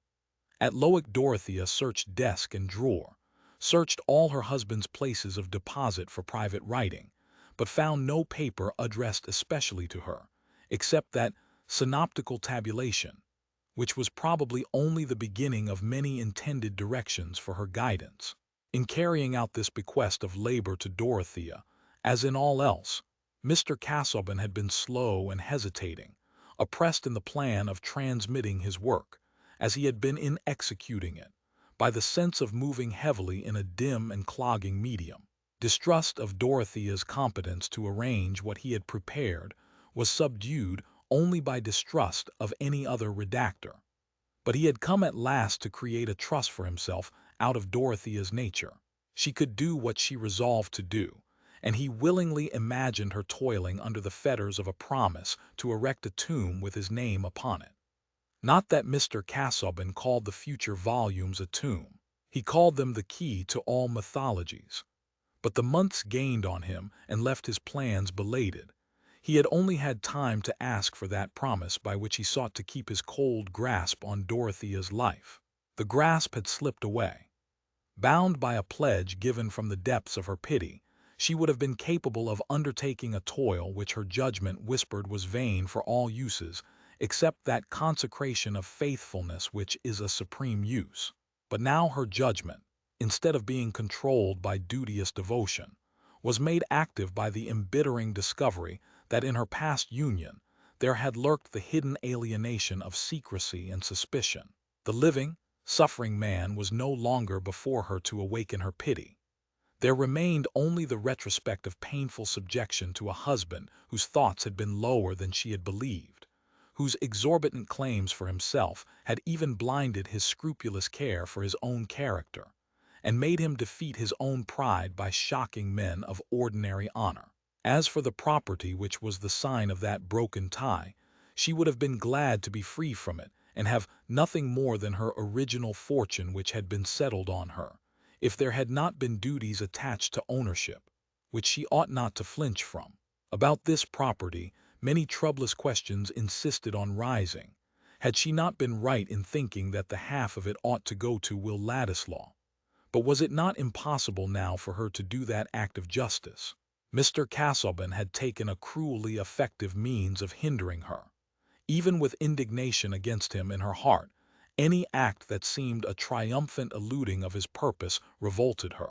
After collecting papers of business which she wished to examine, she locked up again the desks and drawers, all empty of personal words for her, empty of any sign that in her husband's lonely brooding his heart had gone out to her in excuse or explanation. And she went back to Freshitt with the sense that around his last hard demand and his last injurious assertion of his power, the silence was unbroken. Dorothea tried now to turn her thoughts towards immediate duties, and one of these was of a kind which others were determined to remind her of. Lydgate's ear had caught eagerly her mention of the living, and as soon as he could, he reopened the subject, seeing here a possibility of making amends for the casting vote he had once given with an ill-satisfied conscience. "Instead of telling you anything about Mr. Tyke," he said, "I should like to speak of another man, Mr. Fairbrother, the vicar of St. Botolph's. His living is a poor one, and gives him a stinted provision for himself and his family. His mother, aunt, and sister all live with him and depend upon him. I believe he has never married because of them. I never heard such good preaching as his, such plain, easy eloquence. He would have done to preach at St. Paul's Cross after old Latimer. His talk is just as good about all subjects, original, simple, clear. I think him a remarkable fellow. He ought to have done more than he has done." "Why has he not done more?" said Dorothea, interested now in all who had slipped below their own intention. "That's a hard question," said Lydgate. "I find myself that it's uncommonly difficult to make the right thing work. There are so many strings pulling at once. Fairbrother often hints that he has got into the wrong profession. He wants a wider range than that of a poor clergyman, and I suppose he has no interest to help him on. He is very fond of natural history and various scientific matters, and he is hampered in reconciling these tastes with his position. He has no money to spare, hardly enough to use, and that has led him into card-playing. Middlemarch is a great place for whist. He does play for money, and he wins a good deal. Of course that takes him into company a little beneath him, and makes him slack about some things. And yet, with all that, looking at him as a whole, I think he is one of the most blameless men I ever knew. He has neither venom nor doubleness in him, and those often go with a more correct outside. I wonder whether he suffers in his conscience because of that habit," said Dorothea. "I wonder whether he wishes he could leave it off." "I have no doubt he would leave it off if he were transplanted into plenty. He would be glad of the time for other things." "My uncle says that Mr. Tyke is spoken of as an apostolic man," said Dorothea, meditatively. She was wishing it were possible to restore the times of primitive zeal, and yet thinking of Mr. Fairbrother with a strong desire to rescue him from his chance-got money. "I don't pretend to say that Fairbrother is apostolic," said Lydgate. "His position is not quite like that of the apostles. He is only a parson among parishioners whose lives he has to try and make better. Practically, I find that what is called being apostolic now is an impatience of everything in which the parson doesn't cut the principal figure. I see something of that in Mr. Tyke at the hospital. A good deal of his doctrine is a sort of pinching hard to make people uncomfortably aware of him. Besides, an apostolic man at Lowick, he ought to think, as St. Francis did, that it is needful to preach to the birds." "True," said Dorothea. It is hard to imagine what sort of notions our farmers and laborers get from their teaching. I have been looking into a volume of sermons by Mr. Tyke. Such sermons would be of no use at Lowick. I mean, about imputed righteousness and the prophecies in the Apocalypse. I have always been thinking of the different ways in which Christianity is taught, and whenever I find one way that makes it a wider blessing than any other, I cling to that as the truest. I mean that which takes in the most good of all kinds, and brings in the most people as sharers in it. It is surely better to pardon too much than to condemn too much, but I should like to see Mr. Fairbrother and hear him preach. Do, said Lydgate. I trust to the effect of that. He is very much beloved, but he has his enemies too. There are always people who can't forgive an able man for differing from them, and that money-winning business is really a blot. You don't, of course, see many Middlemarch people, but Mr. Ladislaw, who is constantly seeing Mr. Brooke, is a great friend of Mr. Fairbrother's old ladies, and would be glad to sing the vicar's praises. One of the old ladies, Miss Noble, the aunt, is a wonderfully quaint picture of self-forgetful goodness, and Ladislaw gallants her about sometimes. I met them one day in a back street. You know Ladislaw's look, a sort of daftness in coat and waistcoat, and this little old maid reaching up to his arm. They looked like a couple dropped out of a romantic comedy. But the best evidence about Fairbrother is to see him and hear him. Happily Dorothea was in her private sitting-room when this conversation occurred, and there was no one present to make Lydgate's innocent introduction of Ladislaw painful to her. As was usual with him in matters of personal gossip, Lydgate had quite forgotten Rosamond's remark that she thought Will adored Mrs. Casaubon. At that moment he was only caring for what would recommend the Fairbrother family, and he had purposely given emphasis to the worst that could be said about the vicar, in order to forestall objections. In the week since Mr. Casaubon's death he had hardly seen Ladislaw, and he had heard no rumor to warn him that Mr. Brooke's confidential secretary was a dangerous subject with Mrs. Casaubon. When he was gone, his picture of Ladislaw lingered in her mind, and disputed the ground with that question of the Lowick living. What was Will Ladislaw thinking about her? Would he hear of that fact which made her cheeks burn as they never used to do? And how would he feel when he heard it? But she could see as well as possible how he smiled down at the little old maid, an Italian with white mice. On the contrary, he was a creature who entered into everyone's feelings, and could take the pressure of their thought instead of urging his own with iron resistance. Chapter 51. Party is nature too, and you shall see by force of logic how they both agree. The many in the one in many. All is not some, nor some the same as any. Genus holds species, both are great or small. One genus highest, one not high at all. Each species has its differentia too. This is not that, and he was never you, though this and that are eyes, and you and he are like as 1 to 1, or 3 to 3. No gossip about Mr. Casaubon's will had yet reached Ladislaw. The air seemed to be filled with the dissolution of Parliament and the coming election, as the old wakes and fairs were filled with the rival clatter of itinerant shows, and more private noises were taken little notice of. The famous dry election was at hand, in which the depths of public feeling might be measured by the low flood-mark of drink. Will Ladislaw was one of the busiest at this time, and though Dorothea's widowhood was continually in his thought, he was so far from wishing to be spoken to on the subject, that when Lydgate sought him out to tell him what had passed about the Lowick living, he answered rather waspishly, "Why should you bring me into the matter? I never see Mrs. Casaubon, and am not likely to see her since she is at Freshitt. I never go there.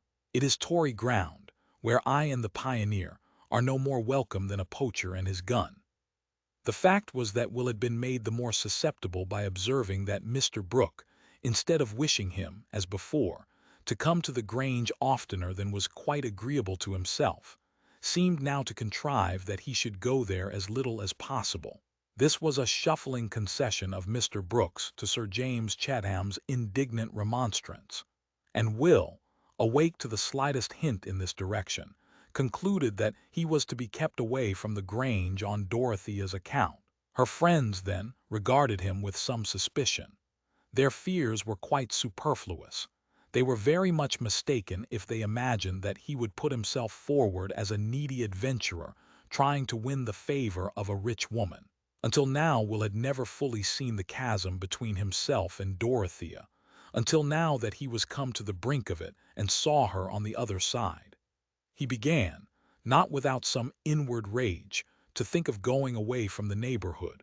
It would be impossible for him to show any further interest in Dorothea without subjecting himself to disagreeable imputations, perhaps even in her mind, which others might try to poison. "We are forever divided," said Will. "I might as well be at Rome. She would be no farther from me." But what we call our despair is often only the painful eagerness of unfed hope. There were plenty of reasons why he should not go, public reasons why he should not quit his post at this crisis, leaving Mr. Brooke in the lurch when he needed coaching for the election, and when there was so much canvassing, direct and indirect, to be carried on.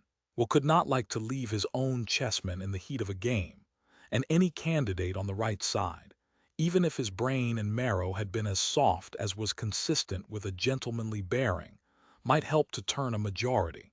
To coach Mr. Brooke and keep him steadily to the idea that he must pledge himself to vote for the actual reform bill, instead of insisting on his independence and power of pulling up in time, was not an easy task.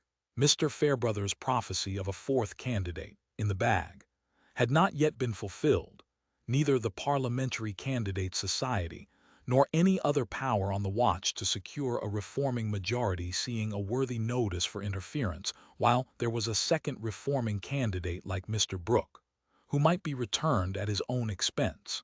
And the fight lay entirely between Pinkerton, the old Tory member, Baxter, the new Whig member returned at the last election, and Brooke, the future independent member, who was to fetter himself for this occasion only.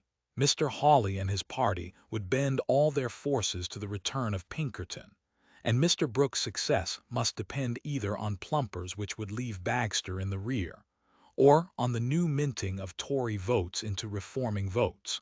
The latter means, of course, would be preferable. This prospect of converting votes was a dangerous distraction to Mr. Brooke. His impression that waverers were likely to be allured by wavering statements, and also the liability of his mind to stick afresh at opposing arguments as they turned up in his memory, gave Will Ladislaw much trouble. "You know there are tactics in these things," said Mr. Brooke, "meeting people halfway, tempering your ideas, saying, 'Well now, there's something in that,' and so on. I agree with you that this is a peculiar occasion, the country with a will of its own, political unions, that sort of thing. But we sometimes cut with rather too sharp a knife, Ladislaw. These 10-pound householders now, why 10?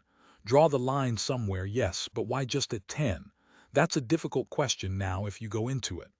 "Of course it is," said Will impatiently.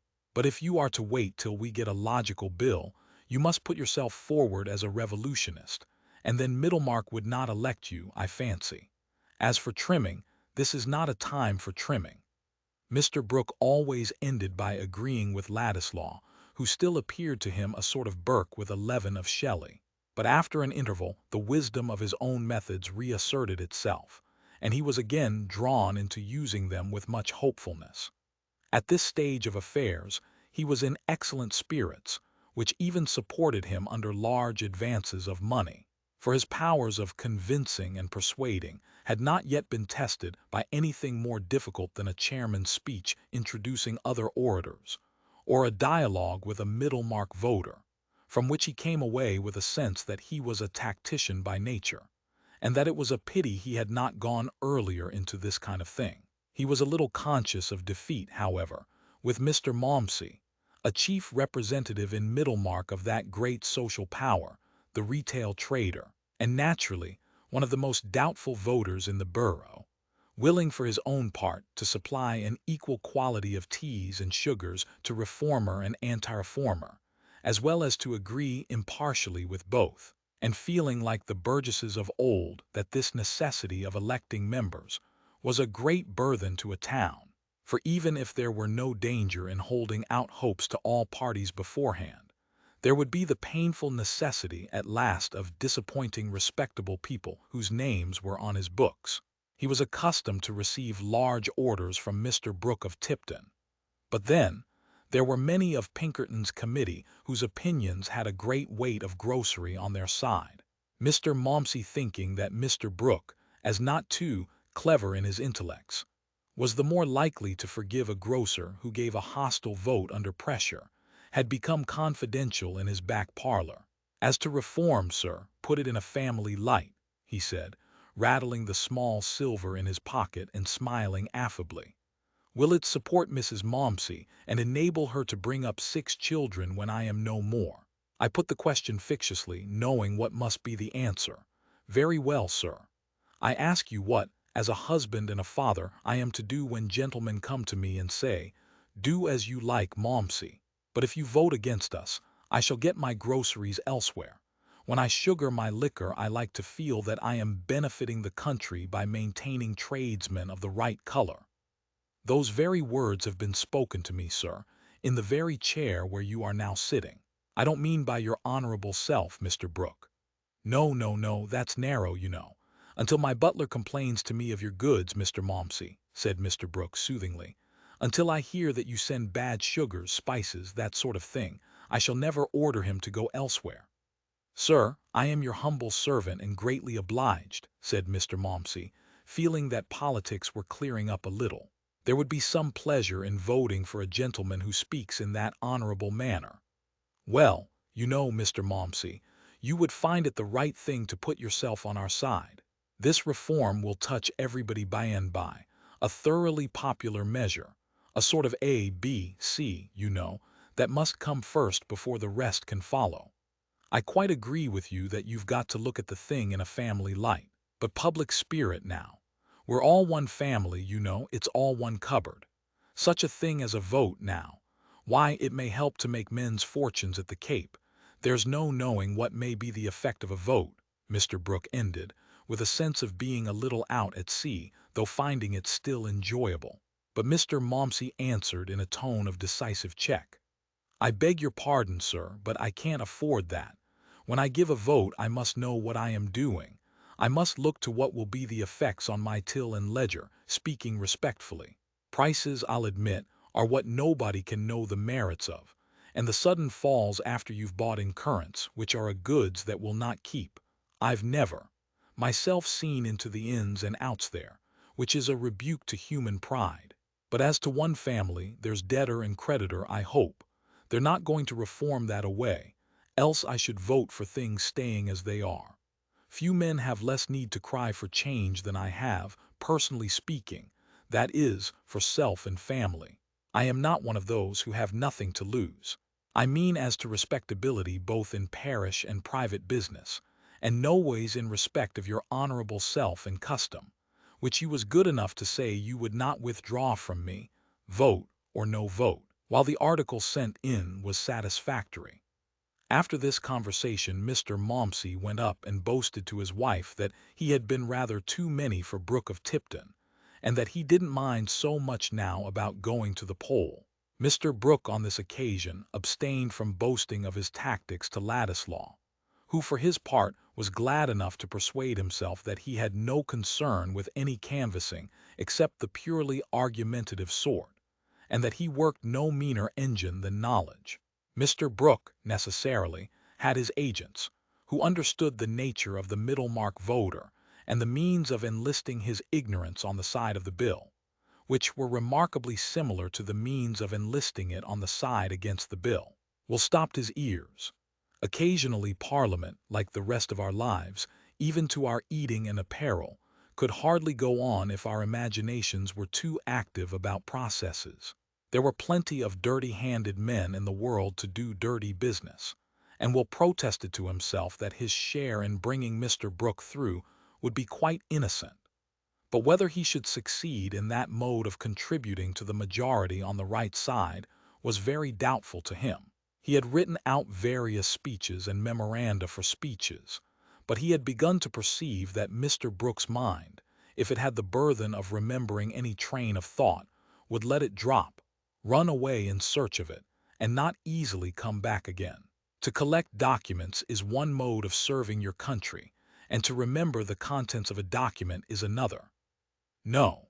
The only way in which Mr. Brooke could be coerced into thinking of the right arguments at the right time was to be well plied with them till they took up all the room in his brain. But here there was the difficulty of finding room, so many things having been taken in beforehand. Mr. Brooke himself observed that his ideas stood rather in his way when he was speaking. However, Ladislaw's coaching was forthwith to be put to the test. For before the day of nomination, Mr. Brooke was to explain himself to the worthy electors of Middlemarch from the balcony of the White Hart, which looked out advantageously at an angle of the marketplace, commanding a large area in front and two converging streets. It was a fine May morning, and everything seemed hopeful. There was some prospect of an understanding between Baxter's committee and Brooke's, to which Mr. Bulstrode, Mr. Standish as a liberal lawyer, and such manufacturers as Mr. Plymdale and Mr. Vincey, gave a solidity which almost counterbalanced Mr. Hawley and his associates who sat for Pinkerton at the Green Dragon. Mr. Brooke, conscious of having weakened the blasts of the trumpet against him by his reforms as a landlord in the last half-year, and hearing himself cheered a little as he drove into the town, felt his heart tolerably light under his buff-colored waistcoat. But with regard to critical occasions, it often happens that all moments seem comfortably remote until the last. "This looks well, eh?" said Mr. Brooke as the crowd gathered. "I shall have a good audience at any rate. I like this, now, this kind of public made up of one's own neighbors, you know." The weavers and tanners of Middlemarch, unlike Mr. Maumsey, had never thought of Mr. Brooke as a neighbor, and were not more attached to him than if he had been sent in a box from London. But they listened without much disturbance to the speakers who introduced the candidate. One of them, a political personage from Brassing, who came to tell Middlemarch its duty, spoke so fully that it was alarming to think what the candidate could find to say after him.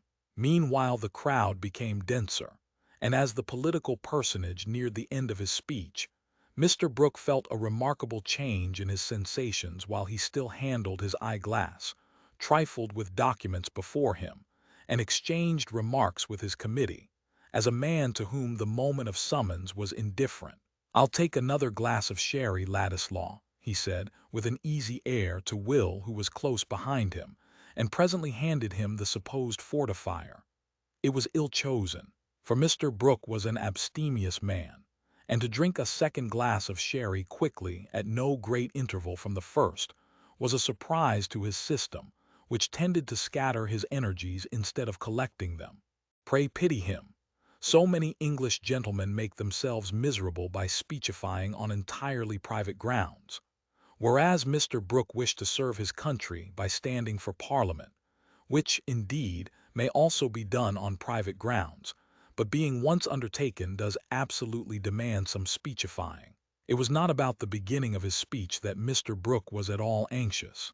This, he felt sure, would be all right. He should have it quite pat, cut out as neatly as a set of couplets from Pope. Embarking would be easy, but the vision of open sea that might come after was alarming. And questions now, hinted the demon just waking up in his stomach. Somebody may put questions about the schedules. "Ladislaw," he continued aloud, "just hand me the memorandum of the schedules." When Mr. Brooke presented himself on the balcony, the cheers were quite loud enough to counterbalance the yells, groans, brayings, and other expressions of adverse theory, which were so moderate that Mr. Standish, decidedly an old bird, observed in the ear next to him, "This looks dangerous, by God. Hawley has got some deeper plan than this." Still, the cheers were exhilarating, and no candidate could look more amiable than Mr. Brooke, with the memorandum in his breast pocket, his left hand on the rail of the balcony, and his right trifling with his eyeglass. The striking points in his appearance were his buff waistcoat, short-clipped blonde hair, and neutral physiognomy. He began with some confidence. "Gentlemen, electors of Middlemarch." This was so much the right thing that a little pause after it seemed natural. "I'm uncommonly glad to be here. I was never so proud and happy in my life, never so happy, you know."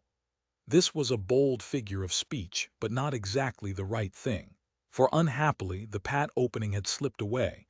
Even couplets from Pope may be but fallings from us, vanishings, when fear clutches us, and a glass of sherry is hurrying like smoke among our ideas. Ladislaw, who stood at the window behind the speaker, thought, "It's all up now. The only chance is that, since the best thing won't always do, floundering may answer for once." Mr. Brooke, meanwhile, having lost other clues, fell back on himself and his qualifications, always an appropriate graceful subject for a candidate. "I am a close neighbor of yours, my good friends. You've known me on the bench a good while. I've always gone a good deal into public questions, machinery, now, and machine breaking. You're many of you concerned with machinery, and I've been going into that lately. It won't do, you know, breaking machines. Everything must go on: trade, manufactures, commerce, interchange of staples. That kind of thing, since Adam Smith, that must go on. We must look all over the globe. Observation with extensive view must look everywhere, from China to Peru, as somebody says, Johnson, I think. The Rambler, you know. That is what I have done up to a certain point, not as far as Peru. But I've not always stayed at home. I saw it wouldn't do. I've been in the Levant, where some of your Middlemarch goods go, and then, again, in the Baltic. The Baltic, now." Plying among his recollections in this way, Mr. Brooke might have got along easily to himself, and would have come back from the remotest seas without trouble. But a diabolical procedure had been set up by the enemy. At one and the same moment there had risen above the shoulders of the crowd, nearly opposite Mr. Brooke, and within 10 yards of him, the effigy of himself. Buff-colored waistcoat, eyeglass, and neutral physiognomy, painted on rag. And there had arisen, apparently in the air like the note of the cuckoo, a parrot-like, punch-voiced echo of his words. Everybody looked up at the open windows in the houses at the opposite angles of the converging streets, but they were either blank or filled by laughing listeners. The most innocent echo has an impish mockery in it when it follows a gravely persistent speaker, and this echo was not at all innocent. If it did not follow with the precision of a natural echo, it had a wicked choice of the words it overtook. By the time it said, "The Baltic, now," the laugh which had been running through the audience became a general shout, and but for the sobering effects of party and that great public cause which the entanglement of things had identified with Brooke of Tipton, the laugh might have caught his committee. Mr. Bulstrode asked, reprehensively, what the new police was doing, but a voice could not well be collared, and an attack on the effigy of the candidate would have been too equivocal, since Hawley probably meant it to be pelted. Mr. Brooke himself was not in a position to be quickly conscious of anything except a general slipping away of ideas within himself. He had even a little singing in the ears, and he was the only person who had not yet taken distinct account of the echo or discerned the image of himself. Few things hold the perceptions more thoroughly captive than anxiety about what we have got to say. Mr. Brooke heard the laughter, but he had expected some Tory efforts at disturbance, and he was at this moment additionally excited by the tickling, stinging sense that his lost exordium was coming back to fetch him from the Baltic. "That reminds me," he went on, thrusting a hand into his side pocket with an easy air, "if I wanted a precedent, you know. But we never want a precedent for the right thing. But there is Chatham, now. I can't say I should have supported Chatham or Pitt, the younger Pitt. He was not a man of ideas, and we want ideas, you know." "Blast your ideas. We want the bill," said a loud, rough voice from the crowd below. Immediately the invisible Punch, who had hitherto followed Mr. Brooke, repeated, "Blast your ideas. We want the bill." The laugh was louder than ever, and for the first time Mr. Brooke, being himself silent, heard distinctly the mocking echo. But it seemed to ridicule his interrupter, and in that light was encouraging. So he replied with amenity, "There is something in what you say, my good friend, and what do we meet for but to speak our minds? Freedom of opinion, freedom of the press, liberty, that kind of thing. The bill, now, you shall have the bill." Here Mr. Brooke paused a moment to fix on his eyeglass and take the paper from his breast pocket, with a sense of being practical and coming to particulars. The invisible Punch followed. You shall have the bill, Mr. Brooke, per electioneering contest, and a seat outside Parliament as delivered, £5,000, 7 shillings and fourpence. Mr. Brooke, amid the roars of laughter, turned red, let his eyeglass fall, and looking about him confusedly, saw the image of himself, which had come nearer. The next moment he saw it dolorously bespattered with eggs. His spirit rose a little, and his voice too. Buffoonery, tricks, ridicule, the test of truth, all that is very well. Here an unpleasant egg broke on Mr. Brooke's shoulder as the echo said, all that is very well. Then came a hail of eggs, chiefly aimed at the image, but occasionally hitting the original, as if by chance. There was a stream of new men pushing among the crowd. Whistles, yells, bellowings, and fifes made all the greater hubbub because there was shouting and struggling to put them down. No voice would have had wing enough to rise above the uproar, and Mr. Brooke, disagreeably anointed, stood his ground no longer. The frustration would have been less exasperating if it had been less gamesome and boyish. A serious assault, of which the newspaper reporter can aver that it endangered the learned gentleman's ribs, or can respectfully bear witness to the soles of that gentleman's boots having been visible above the railing, has perhaps more consolations attached to it. Mr. Brooke re-entered the committee room, saying, as carelessly as he could, "This is a little too bad, you know. I should have got the ear of the people by and by, but they didn't give me time. I should have gone into the bill by and by, you know," he added, glancing at Ladislaw. "However, things will come all right at the nomination." But it was not resolved unanimously that things would come right. On the contrary, the committee looked rather grim, and the political personage from Brassing was writing busily, as if he were brewing new devices. "It was Bowyer who did it," said Mr. Standish, evasively. "I know it as well as if he had been advertised. He's uncommonly good at ventriloquism, and he did it uncommonly well, by God. Hawley has been having him to dinner lately. There's a fund of talent in Bowyer." "Well, you know, you never mentioned him to me, Standish, else I would have invited him to dine," said poor Mr. Brooke, who had gone through a great deal of inviting for the good of his country.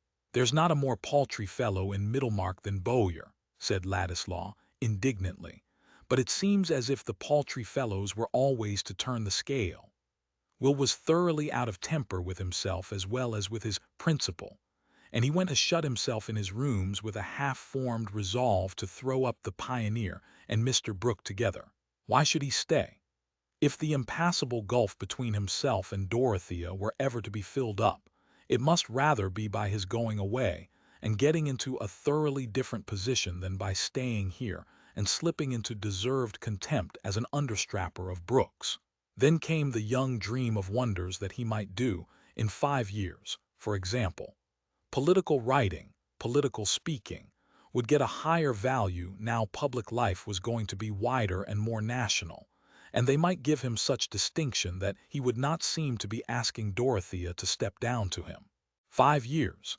If he could only be sure that she cared for him more than for others, if he could only make her aware that he stood aloof until he could tell his love without lowering himself, then he could go away easily, and begin a career which at 25 seemed probable enough in the inward order of things, where talent brings fame, and fame everything else which is delightful. He could speak and he could write. He could master any subject if he chose, and he meant always to take the side of reason and justice, on which he would carry all his ardor. Why should he not one day be lifted above the shoulders of the crowd, and feel that he had won that eminence well? Without doubt, he would leave Middlemarch, go to town, and make himself fit for celebrity by eating his dinners. But not immediately, not until some kind of sign had passed between him and Dorothea. He could not be satisfied until she knew why, even if he were the man she would choose to marry, he would not marry her. Hence he must keep his post and bear with Mr. Brooke a little longer. But he soon had reason to suspect that Mr. Brooke had anticipated him in the wish to break up their connection. Deputations without and voices within had concurred in inducing that philanthropist to take a stronger measure than usual for the good of mankind, namely, to withdraw in favor of another candidate, to whom he left the advantages of his canvassing machinery. He himself called this a strong measure, but observed that his health was less capable of sustaining excitement than he had imagined. "I have felt uneasy about the chest. It won't do to carry that too far," he said to Ladislaw in explaining the affair. "I must pull up. Poor Casaubon was a warning, you know. I've made some heavy advances, but I've dug a channel. It's rather coarse work, this electioneering, Ladislaw? Dare say you are tired of it. However, we have dug a channel with the Pioneer, put things in a track and so on. A more ordinary man than you might carry it on now, more ordinary, you know." "Do you wish me to give it up?" said Will, the quick color coming in his face as he rose from the writing table and took a turn of 3 steps with his hands in his pockets. "I am ready to do so whenever you wish it." "As to wishing, my dear Ladislaw, I have the highest opinion of your powers, you know.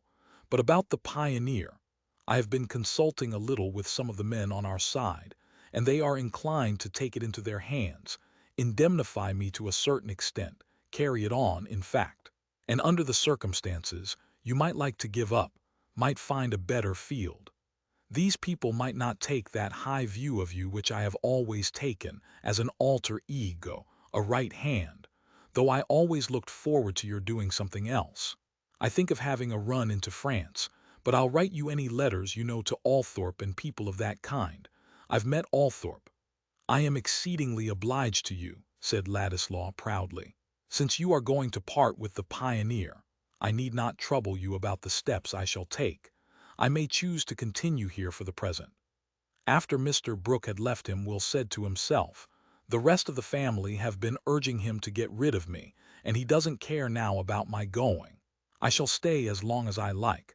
I shall go of my own movements and not because they are afraid of me." Chapter 52. His heart the lowliest duties on itself did lay. WORDSWRTH. On that June evening when Mr. Fairbrother knew that he was to have the Lowick living, there was joy in the old-fashioned parlor, and even the portraits of the great lawyers seemed to look on with satisfaction. His mother left her tea and toast untouched, but sat with her usual pretty primness, only showing her emotion by that flush in the cheeks and brightness in the eyes which give an old woman a touching momentary identity with her far-off youthful self, and saying decisively, "The greatest comfort, Camden, is that you have deserved it. When a man gets a good birth, mother, half the deserving must come after," said the son, brimful of pleasure and not trying to conceal it. The gladness in his face was of that active kind which seems to have energy enough not only to flash outwardly, but to light up busy vision within. One seemed to see thoughts, as well as delight, in his glances. "Now, aunt," he went on, rubbing his hands and looking at Miss Noble, who was making tender little beaver-like noises, "there shall be sugar candy always on the table for you to steal and give to the children. And you shall have a great many new stockings to make presents of, and you shall darn your own more than ever." Miss Noble nodded at her nephew with a subdued, half-frightened laugh, conscious of having already dropped an additional lump of sugar into her basket on the strength of the new preferment. "As for you, Winnie," the vicar went on, "I shall make no difficulty about your marrying any Lowick bachelor, Mr. Solomon Featherstone, for example, as soon as I find you are in love with him." Miss Winifred, who had been looking at her brother all the while and crying heartily, which was her way of rejoicing, smiled through her tears and said, "You must set me the example, Cam. You must marry now." "With all my heart, but who is in love with me? I am a seedy old fellow," said the vicar, rising, pushing his chair away and looking down at himself. "What do you say, mother? You are a handsome man, Camden, though not so fine a figure of a man as your father," said the old lady. "I wish you would marry Miss Garth, brother," said Miss Winifred. "She would make us so lively at Lowick." "Very fine. You talk as if young women were tied up to be chosen, like poultry at market, as if I had only to ask and everybody would have me," said the vicar, not caring to specify. "We don't want everybody," said Miss Winifred. "But you would like Miss Garth, mother, shouldn't you?"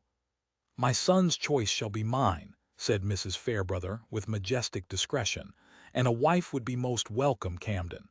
You will want your whist at home when we go to Lowick, and Henrietta Noble never was a whist player." Mrs. Fairbrother always called her tiny old sister by that magnificent name. "I shall do without whist now, mother." "Why so, Camden?" "In my time whist was thought an undeniable amusement for a good churchman," said Mrs. Fairbrother, innocent of the meaning that whist had for her son, and speaking rather sharply, as at some dangerous countenancing of new doctrine. "I shall be too busy for whist. I shall have 2 parishes," said the vicar, preferring not to discuss the virtues of that game. He had already said to Dorothea, "I don't feel bound to give up St. Botolph's. It is protest enough against the pluralism they want to reform if I give somebody else most of the money. The stronger thing is not to give up power, but to use it well." "I have thought of that," said Dorothea. "So far as self is concerned, I think it would be easier to give up power and money than to keep them. It seems very unfitting that I should have this patronage, yet I felt that I ought not to let it be used by someone else instead of me." "It is I who am bound to act so that you will not regret your power," said Mr. Fairbrother. His was one of the natures in which conscience gets the more active when the yoke of life ceases to gall them. He made no display of humility on the subject, but in his heart he felt rather ashamed that his conduct had shown latches which others who did not get benefices were free from. "I used often to wish I had been something else than a clergyman," he said to Lydgate, "but perhaps it will be better to try and make as good a clergyman out of myself as I can.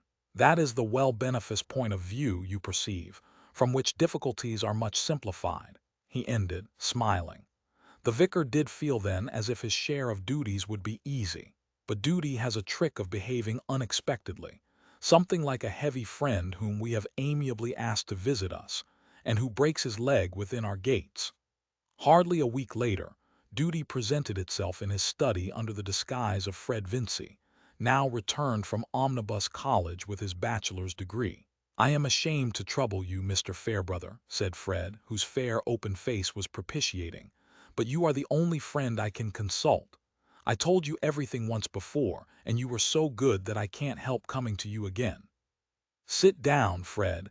I'm ready to hear and do anything I can," said the vicar, who was busy packing some small objects for removal, and went on with his work. "I wanted to tell you." Fred hesitated an instant and then went on plungingly. "I might go into the church now, and really, look where I may, I can't see anything else to do. I don't like it, but I know it's uncommonly hard on my father to say so, after he has spent a good deal of money in educating me for it." Fred paused again an instant, and then repeated, "And I can't see anything else to do." "I did talk to your father about it, Fred, but I made little way with him. He said it was too late. But you have got over one bridge now. What are your other difficulties?" "Merely that I don't like it. I don't like divinity and preaching and feeling obliged to look serious. I like riding across country and doing as other men do. I don't mean that I want to be a bad fellow in any way, but I've no taste for the sort of thing people expect of a clergyman. And yet what else am I to do? My father can't spare me any capital, else I might go into farming, and he has no room for me in his trade. And of course I can't begin to study for law or physic now, when my father wants me to earn something. It's all very well to say I'm wrong to go into the church, but those who say so might as well tell me to go into the backwoods." Fred's voice had taken a tone of grumbling remonstrance, and Mr. Fairbrother might have been inclined to smile if his mind had not been too busy in imagining more than Fred told him. "Have you any difficulties about doctrines, about the articles?" he said, trying hard to think of the question simply for Fred's sake. "No, I suppose the articles are right. I am not prepared with any arguments to disprove them, and much better, cleverer fellows than I am go in for them entirely. I think it would be rather ridiculous in me to urge scruples of that sort, as if I were a judge," said Fred, quite simply. "I suppose, then, it has occurred to you that you might be a fair parish priest without being much of a divine. Of course, if I am obliged to be a clergyman, I shall try and do my duty, though I mayn't like it. Do you think anybody ought to blame me for going into the church under the circumstances? That depends on your conscience, Fred, how far you have counted the cost and seen what your position will require of you. I can only tell you about myself, that I have always been too lax and have been uneasy in consequence. But there is another hindrance," said Fred, coloring. "I did not tell you before, though perhaps I may have said things that made you guess it. There is somebody I am very fond of. I have loved her ever since we were children." "Miss Garth, I suppose," said the vicar, examining some labels very closely. "Yes, I shouldn't mind anything if she would have me, and I know I could be a good fellow then. And you think she returns the feeling?" "She never will say so, and a good while ago she made me promise not to speak to her about it again. And she has set her mind especially against my being a clergyman, I know that, but I can't give her up. I do think she cares about me. I saw Mrs. Garth last night, and she said that Mary was staying at Lowick Rectory with Miss Fairbrother." "Yes, she is very kindly helping my sister. Do you wish to go there?" "No, I want to ask a great favor of you. I am ashamed to bother you in this way, but Mary might listen to what you said if you mentioned the subject to her. I mean about my going into the church." "That is rather a delicate task, my dear Fred. I shall have to presuppose your attachment to her, and to enter on the subject as you wish me to do, will be asking her to tell me whether she returns it." "That is what I want her to tell you," said Fred, bluntly. "I don't know what to do, unless I can get at her feeling." "You mean that you would be guided by that as to your going into the church. If Mary said she would never have me, I might as well go wrong in one way as another." "That is nonsense, Fred. Men outlive their love, but they don't outlive the consequences of their recklessness." "Not my sort of love. I have never been without loving Mary. If I had to give her up, it would be like beginning to live on wooden legs." "Will she not be hurt at my intrusion?" "No, I feel sure she will not. She respects you more than anyone, and she would not put you off with fun as she does me." "Of course I could not have told anyone else, or asked anyone else to speak to her but you. There is no one else who could be such a friend to both of us." Fred paused a moment, and then said, rather complainingly, "And she ought to acknowledge that I have worked in order to pass. She ought to believe that I would exert myself for her sake." There was a moment's silence before Mr. Fairbrother laid down his work, and putting out his hand to Fred said, "Very well, my boy. I will do what you wish." That very day Mr. Fairbrother went to Lowick Parsonage on the nag which he had just set up. "Decidedly I am an old stalk," he thought. "The young growths are pushing me aside." He found Mary in the garden gathering roses and sprinkling the petals on a sheet. The sun was low, and tall trees sent their shadows across the grassy walks where Mary was moving without bonnet or parasol. She did not observe Mr. Fairbrother's approach along the grass, and had just stooped down to lecture a small black and tan terrier, which would persist in walking on the sheet and smelling at the rose leaves as Mary sprinkled them. She took his forepaws in one hand and lifted up the forefinger of the other, while the dog wrinkled his brows and looked embarrassed. "Fly, fly, I am ashamed of you," Mary was saying in a grave contralto. "This is not becoming in a sensible dog. Anybody would think you were a silly young gentleman." "You are unmerciful to young gentlemen, Miss Garth," said the vicar, within 2 yards of her. Mary started up and blushed. "It always answers to reason with Fly," she said laughingly, "but not with young gentlemen. Oh, with some, I suppose, since some of them turn into excellent men. I am glad of that admission, because I want at this very moment to interest you in a young gentleman." "Not a silly one, I hope," said Mary, beginning to pluck the roses again and feeling her heart beat uncomfortably. "No, though perhaps wisdom is not his strong point, but rather affection and sincerity. However, wisdom lies more in those two qualities than people are apt to imagine. I hope you know by those marks what young gentleman I mean." "Yes, I think I do," said Mary bravely, her face getting more serious and her hands cold. "It must be Fred Vincy. He has asked me to consult you about his going into the church. I hope you will not think that I consented to take a liberty in promising to do so." "On the contrary, Mr. Fairbrother," said Mary, giving up the roses and folding her arms, but unable to look up. "Whenever you have anything to say to me, I feel honored. But before I enter on that question, let me just touch a point on which your father took me into confidence.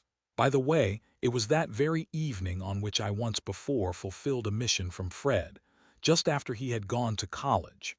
Mr. Garth told me what happened on the night of Featherstone's death, how you refused to burn the will, and he said that you had some heart prickings on that subject, because you had been the innocent means of hindering Fred from getting his £10,000.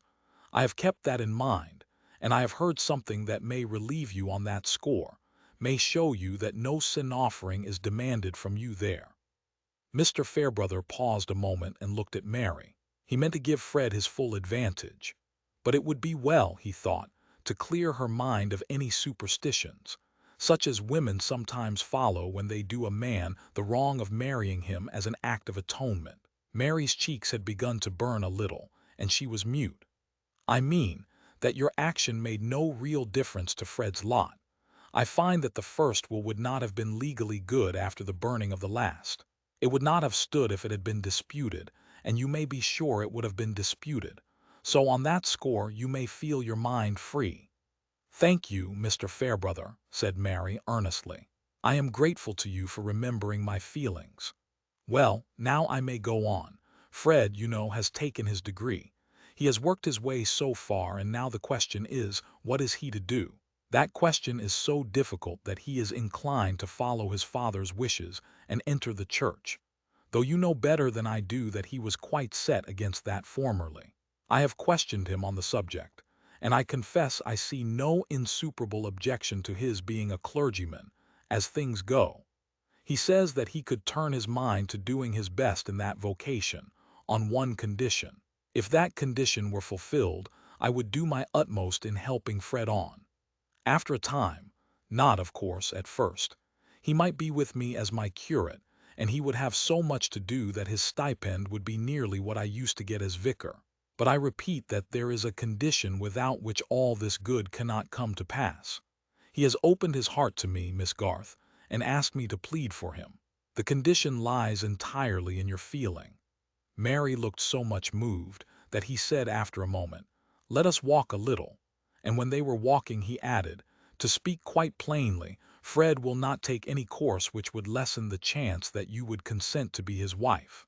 But with that prospect, he will try his best at anything you approve. I cannot possibly say that I will ever be his wife, Mr. Fairbrother, but I certainly never will be his wife if he becomes a clergyman. What you say is most generous and kind. I don't mean for a moment to correct your judgment.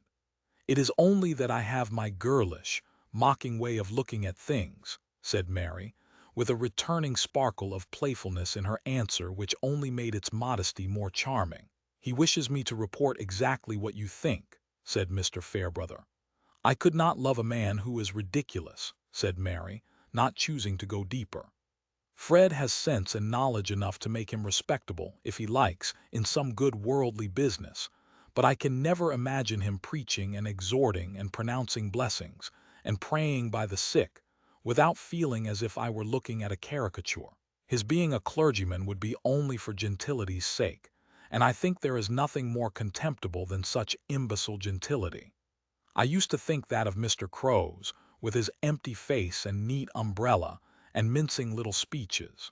What right have such men to represent Christianity, as if it were an institution for getting up idiots genteelly, as if—" Mary checked herself. She had been carried along as if she had been speaking to Fred instead of Mr. Fairbrother. "Young women are severe. They don't feel the stress of action as men do, though perhaps I ought to make you an exception there. But you don't put Fred Vincy on so low a level as that." "No, indeed, he has plenty of sense, but I think he would not show it as a clergyman. He would be a piece of professional affectation." "Then the answer is quite decided. As a clergyman he could have no hope." Mary shook her head. "But if he braved all the difficulties of getting his bread in some other way, will you give him the support of hope? May he count on winning you?" "I think Fred ought not to need telling again what I have already said to him," Mary answered, with a slight resentment in her manner. "I mean that he ought not to put such questions until he has done something worthy, instead of saying that he could do it." Mr. Fairbrother was silent for a minute or more, and then, as they turned and paused under the shadow of a maple at the end of a grassy walk, said, "I understand that you resist any attempt to fetter you, but either your feeling for Fred Vincy excludes your entertaining another attachment, or it does not. Either he may count on your remaining single until he shall have earned your hand, or he may in any case be disappointed. Pardon me, Mary. You know I used to catechize you under that name. But when the state of a woman's affections touches the happiness of another life, of more lives than one, I think it would be the nobler course for her to be perfectly direct and open. Mary in her turn was silent, wondering not at Mr. Fairbrother's manner but at his tone, which had a grave, restrained emotion in it. When the strange idea flashed across her that his words had reference to himself, she was incredulous and ashamed of entertaining it. She had never thought that any man could love her except Fred, who had espoused her with the umbrella ring, when she wore socks and little strapped shoes. Still less that she could be of any importance to Mr. Fairbrother, the cleverest man in her narrow circle. She had only time to feel that all this was hazy and perhaps illusory, but one thing was clear and determined: her answer. Since you think it my duty, Mr. Fairbrother, I will tell you that I have too strong a feeling for Fred to give him up for anyone else. I should never be quite happy if I thought he was unhappy for the loss of me. It has taken such deep root in me, my gratitude to him for always loving me best, and minding so much if I hurt myself, from the time when we were very little. I cannot imagine any new feeling coming to make that weaker.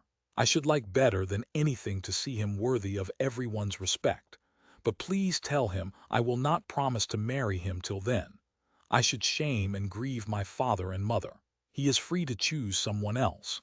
Then I have fulfilled my commission thoroughly, said Mr. Fairbrother, putting out his hand to Mary, and I shall ride back to Middlemarch forthwith. With this prospect before him, we shall get Fred into the right niche somehow, and I hope I shall live to join your hands. God bless you. Oh, please stay and let me give you some tea, said Mary. Her eyes filled with tears, for something indefinable, something like the resolute suppression of a pain in Mr. Fairbrother's manner, made her feel suddenly miserable, as she had once felt when she saw her father's hands trembling in a moment of trouble. No, my dear, no. I must get back.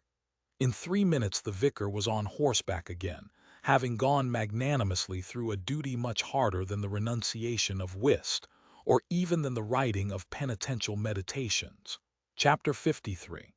It is but a shallow haste which concludeth insincerity from what outsiders call inconsistency, putting a dead mechanism of ifs and therefores for the living myriad of hidden suckers whereby the belief and the conduct are wrought into mutual sustainment. Mr. Bulstrode, when he was hoping to acquire a new interest in Lowick, had naturally had an especial wish that the new clergyman should be one whom he thoroughly approved, and he believed it to be a chastisement and admonition directed to his own shortcomings and those of the nation at large, that just about the time when he came in possession of the deeds which made him the proprietor of Stone Court, Mr. Fairbrother read himself into the quaint little church, and preached his first sermon to the congregation of farmers, laborers, and village artisans. It was not that Mr. Bulstrode intended to frequent Lowick Church, or to reside at Stone Court for a good while to come.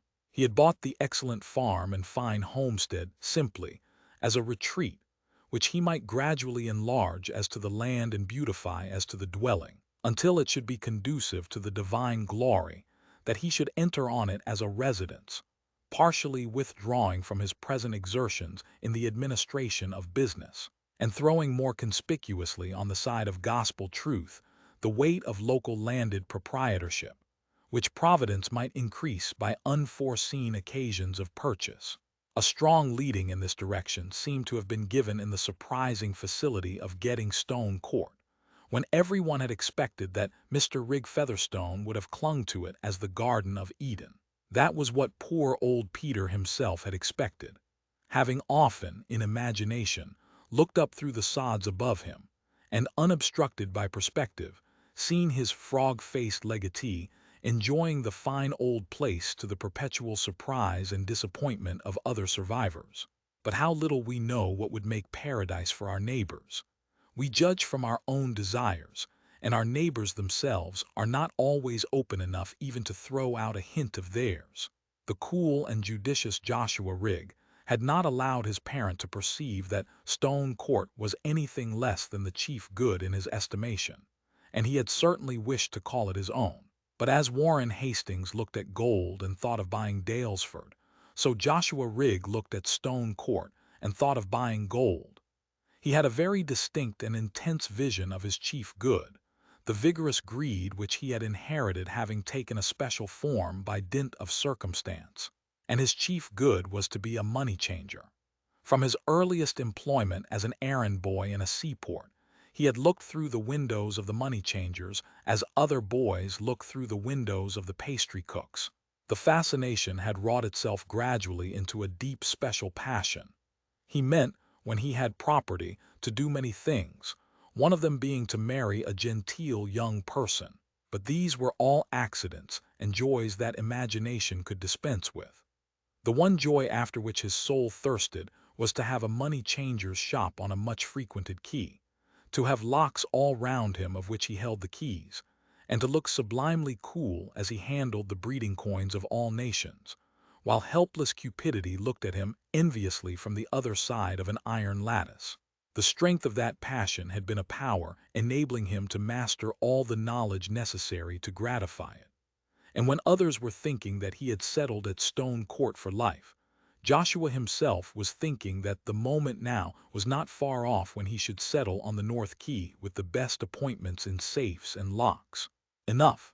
We are concerned with looking at Joshua Rigg's sale of his land from Mr. Bulstrode's point of view, and he interpreted it as a cheering dispensation, conveying perhaps a sanction to a purpose which he had for some time entertained without external encouragement. He interpreted it thus, but not too confidently, offering up his thanksgiving in guarded phraseology. His doubts did not arise from the possible relations of the event to Joshua Rigg's destiny, which belonged to the unmapped regions not taken under the providential government, except perhaps in an imperfect colonial way, but they arose from reflecting that this dispensation too might be a chastisement for himself, as Mr. Fairbrother's induction to the living clearly was. This was not what Mr. Bulstrode said to any man for the sake of deceiving him. It was what he said to himself. It was as genuinely his mode of explaining events as any theory of yours may be, if you happen to disagree with him. For the egoism which enters into our theories does not affect their sincerity. Rather, the more our egoism is satisfied, the more robust is our belief. However, whether for sanction or for chastisement, Mr. Bulstrode, hardly 15 months after the death of Peter Featherstone, had become the proprietor of Stone Court, and what Peter would say if he were worthy to know, had become an inexhaustible and consolatory subject of conversation to his disappointed relatives.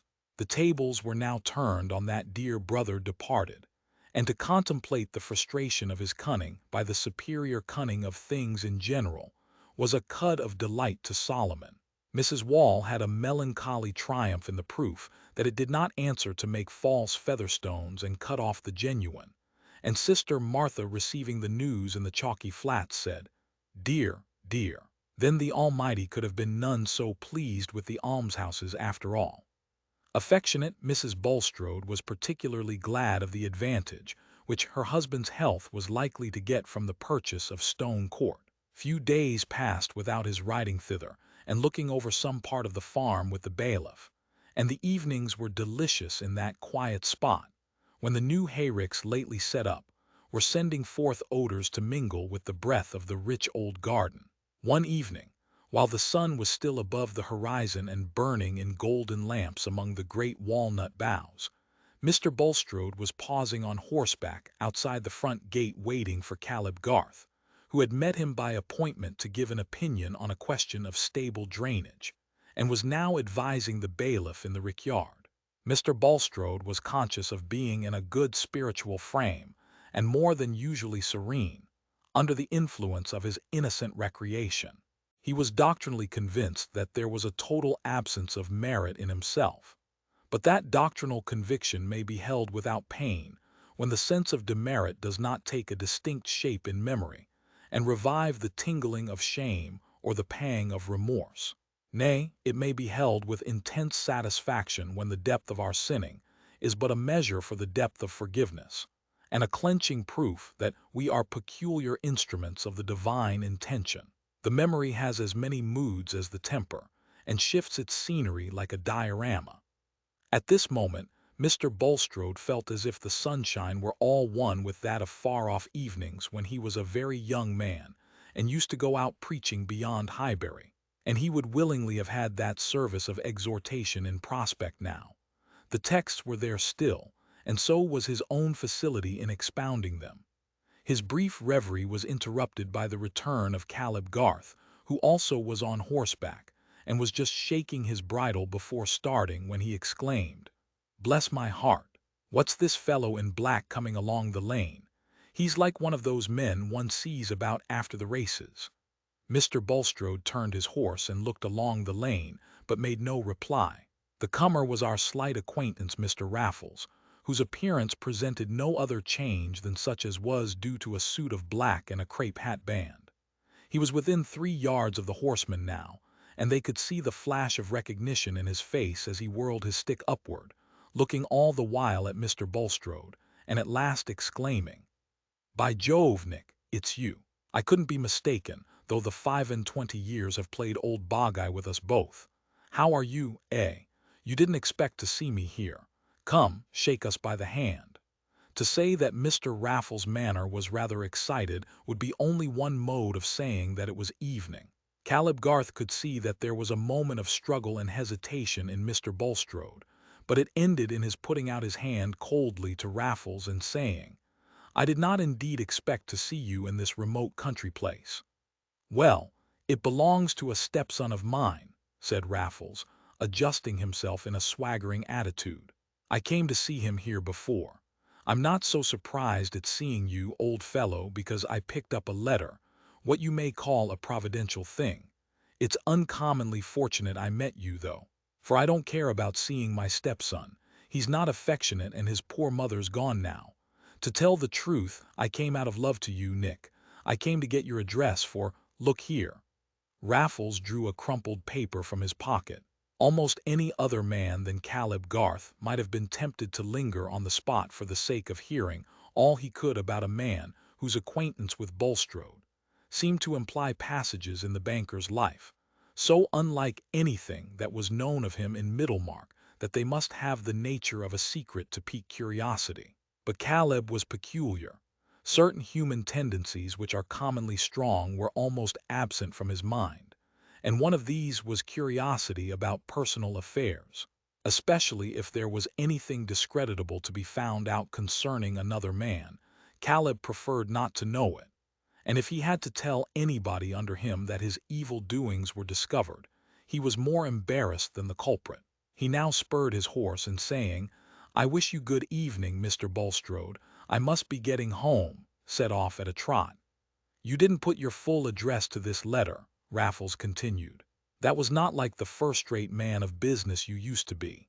The Shrubs, they may be anywhere. You live near at hand, eh? Have cut the London concern altogether, perhaps turned country squire, have a rural mansion to invite me to. Lord, how many years it is ago!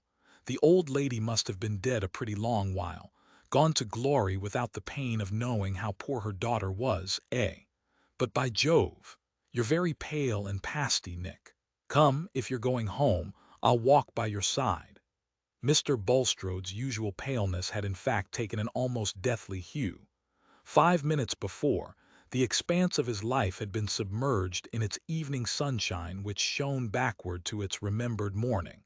Sin seemed to be a question of doctrine and inward penitence, humiliation and exercise of the closet, the bearing of his deeds, a matter of private vision, adjusted solely by spiritual relations and conceptions of the divine purposes.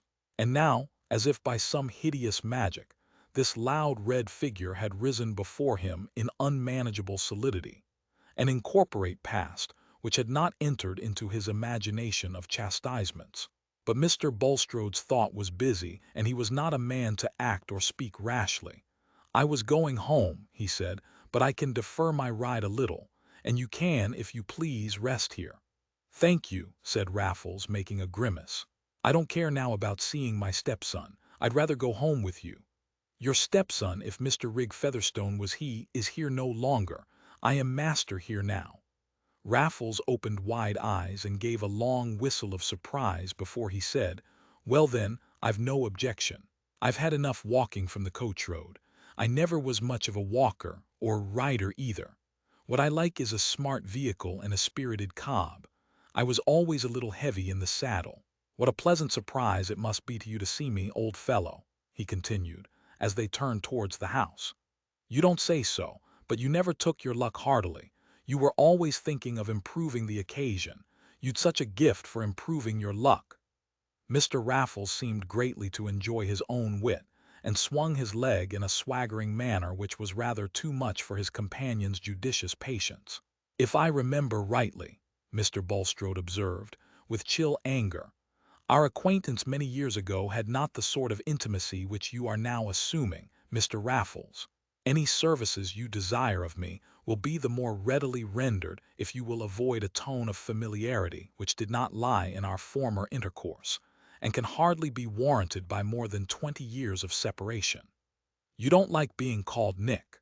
Why, I always called you Nick in my heart, and though lost to sight, to memory dear. By Jove, my feelings have ripened for you like fine old cognac. I hope you've got some in the house now. Josh filled my flask well the last time." Mr. Bulstrode had not yet fully learned that even the desire for cognac was not stronger in Raffles than the desire to torment, and that a hint of annoyance always served him as a fresh cue. But it was at least clear that further objection was useless, and Mr. Bulstrode, in giving orders to the housekeeper for the accommodation of the guest, had a resolute air of quietude. There was the comfort of thinking that this housekeeper had been in the service of Rig also, and might accept the idea that Mr. Bulstrode entertained Raffles merely as a friend of her former master. When there was food and drink spread before his visitor in the wainscoted parlor, and no witness in the room, Mr. Bulstrode said, "Your habits and mine are so different, Mr. Raffles, that we can hardly enjoy each other's society. The wisest plan for both of us will therefore be to part as soon as possible. Since you say that you wish to meet me, you probably considered that you had some business to transact with me.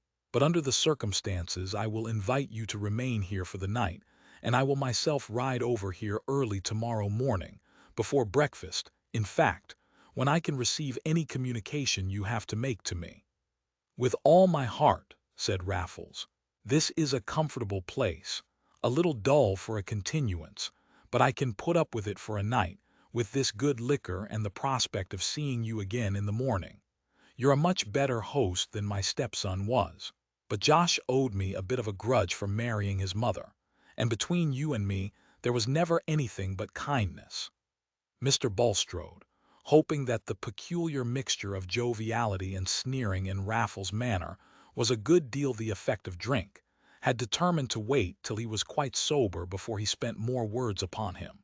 But he rode home with a terribly lucid vision of the difficulty there would be in arranging any result that could be permanently counted on with this man. It was inevitable that he should wish to get rid of John Raffles, though his reappearance could not be regarded as lying outside the divine plan. The spirit of evil might have sent him to threaten Mr. Bulstrode's subversion as an instrument of good, but the threat must have been permitted, and was a chastisement of a new kind. It was an hour of anguish for him very different from the hours in which his struggle had been securely private, and which had ended with a sense that his secret misdeeds were pardoned, and his services accepted.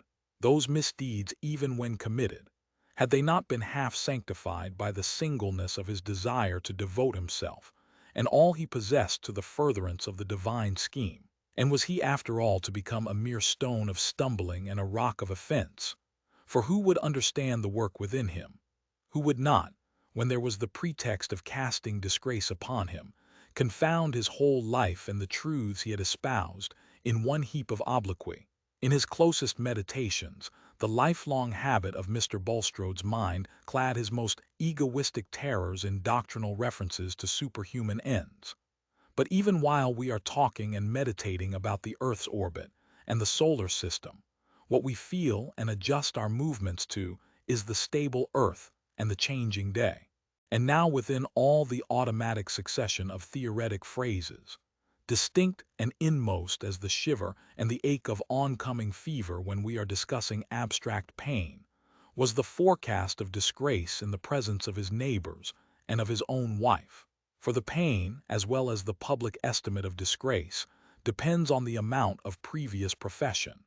To men who only aim at escaping felony, nothing short of the prisoner's dock is disgrace. But Mr. Bulstrode had aimed at being an eminent Christian. It was not more than 7:30 in the morning when he again reached Stone Court. The fine old place never looked more like a delightful home than at that moment. The great white lilies were in flower. The nasturtiums, their pretty leaves all silvered with dew, were running away over the low stone wall. The very noises all around had a heart of peace within them.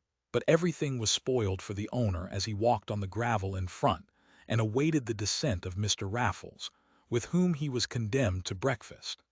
It was not long before they were seated together in the wainscoted parlor over their tea and toast, which was as much as Raffles cared to take at that early hour.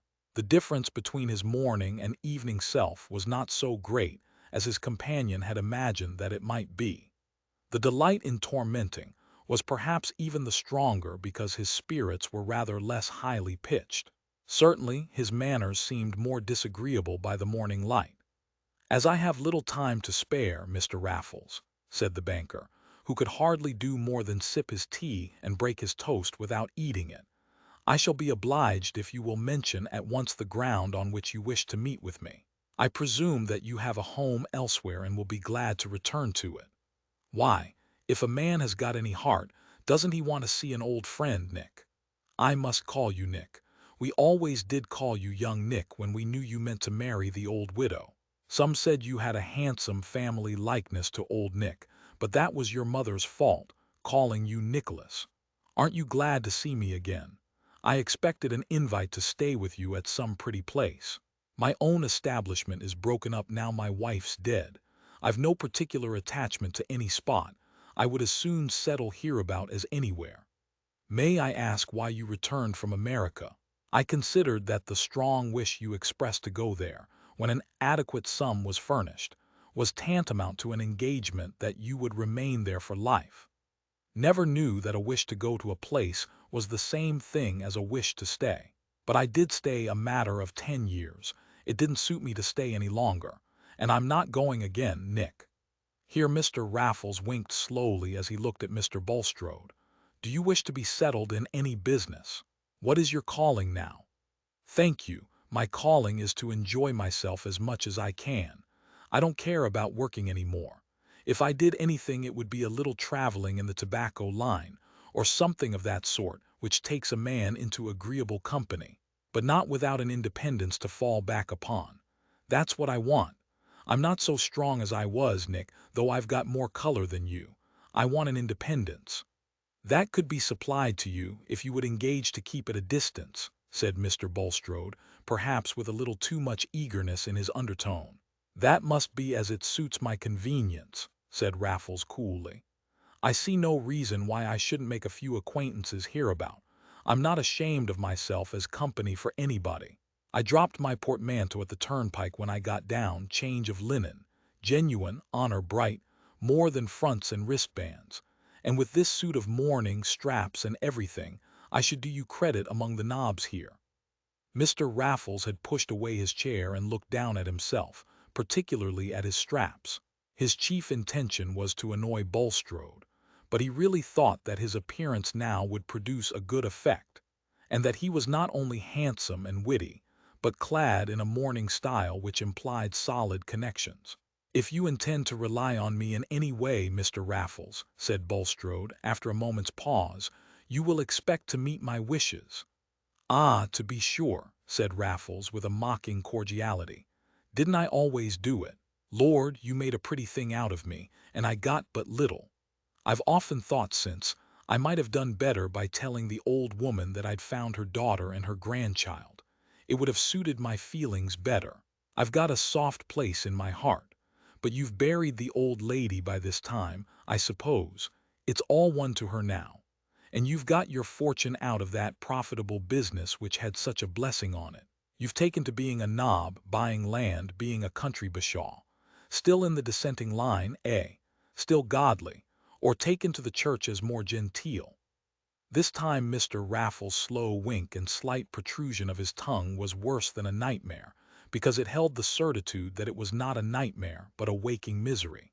Mr. Bulstrode felt a shuddering nausea, and did not speak, but was considering diligently whether he should not leave Raffles to do as he would, and simply defy him as a slanderer. The man would soon show himself disreputable enough to make people disbelieve him, but not when he tells any ugly-looking truth about you, said discerning consciousness. And again, it seemed no wrong to keep Raffles at a distance, but Mr. Bulstrode shrank from the direct falsehood of denying true statements. It was one thing to look back on forgiven sins, nay, to explain questionable conformity to lax customs, and another to enter deliberately on the necessity of falsehood. But since Bulstrode did not speak, Raffles ran on, by way of using time to the utmost. I've not had such fine luck as you, by Jove. Things went confoundedly with me in New York. Those Yankees are cool hands, and a man of gentlemanly feelings has no chance with them. I married when I came back, a nice woman in the tobacco trade, very fond of me, but the trade was restricted, as we say. She had been settled there a good many years by a friend, but there was a son too much in the case. Josh and I never hit it off. However, I made the most of the position, and I've always taken my glass in good company. It's been all on the square with me. I'm as open as the day. You won't take it ill of me that I didn't look you up before. I've got a complaint that makes me a little dilatory. I thought you were trading and praying away in London still, and didn't find you there. But you see I was sent to you, Nick, perhaps for a blessing to both of us. Mr. Raffles ended with a jocose snuffle. No man felt his intellect more superior to religious cant. And if the cunning which calculates on the meanest feelings in men could be called intellect, he had his share. For under the blurting, rallying tone with which he spoke to Bulstrode, there was an evident selection of statements, as if they had been so many moves at chess. Meanwhile Bulstrode had determined on his move, and he said, with gathered resolution, "You will do well to reflect, Mr. Raffles, that it is possible for a man to overreach himself in the effort to secure undue advantage. Although I am not in any way bound to you, I am willing to supply you with a regular annuity, in quarterly payments, so long as you fulfill a promise to remain at a distance from this neighborhood. It is in your power to choose. If you insist on remaining here even for a short time, you will get nothing from me. I shall decline to know you." "Ha, ha," said Raffles, with an affected explosion. "That reminds me of a droll dog of a thief who declined to know the constable." "Your allusions are lost on me, sir," said Bulstrode, with white heat. "The law has no hold on me either through your agency or any other. You can't understand a joke, my good fellow. I only meant that I should never decline to know you, but let us be serious. Your quarterly payment won't quite suit me. I like my freedom." Here Raffles rose and stalked once or twice up and down the room, swinging his leg and assuming an air of masterly meditation. At last he stopped opposite Bulstrode and said, "I'll tell you what. Give us a couple of hundreds, come, that's modest, and I'll go away honor bright, pick up my portmanteau and go away. But I shall not give up my liberty for a dirty annuity. I shall come and go where I like. Perhaps it may suit me to stay away and correspond with a friend, perhaps not. Have you the money with you?" "No, I have 100, said Bulstrode, feeling the immediate riddance too great a relief to be rejected on the ground of future uncertainties. "I will forward you the other if you will mention an address." "No, I'll wait here till you bring it," said Raffles. "I'll take a stroll and have a snack, and you'll be back by that time." Mr. Bulstrode's sickly body, shattered by the agitations he had gone through since the last evening, made him feel abjectly in the power of this loud, invulnerable man. At that moment he snatched at a temporary repose to be won on any terms. He was rising to do what Raffles suggested, when the latter said, lifting up his finger as if with a sudden recollection, "I did have another look after Sarah again, though I didn't tell you. I'd a tender conscience about that pretty young woman. I didn't find her, but I found out her husband's name and I made a note of it. But hang it, I lost my pocketbook. However, if I heard it, I should know it again. I've got my faculties as if I was in my prime, but names wear out, by Jove. Sometimes I'm no better than a confounded tax paper before the names are filled in. However, if I hear of her and her family, you shall know, Nick. You'd like to do something for her now she's your stepdaughter. Doubtless, said Mr. Bulstrode with the usual steady look of his light gray eyes, though that might reduce my power of assisting you. As he walked out of the room, Raffles winked slowly at his back, and then turned towards the window to watch the banker riding away, virtually at his command. His lips first curled with a smile and then opened with a short, triumphant laugh.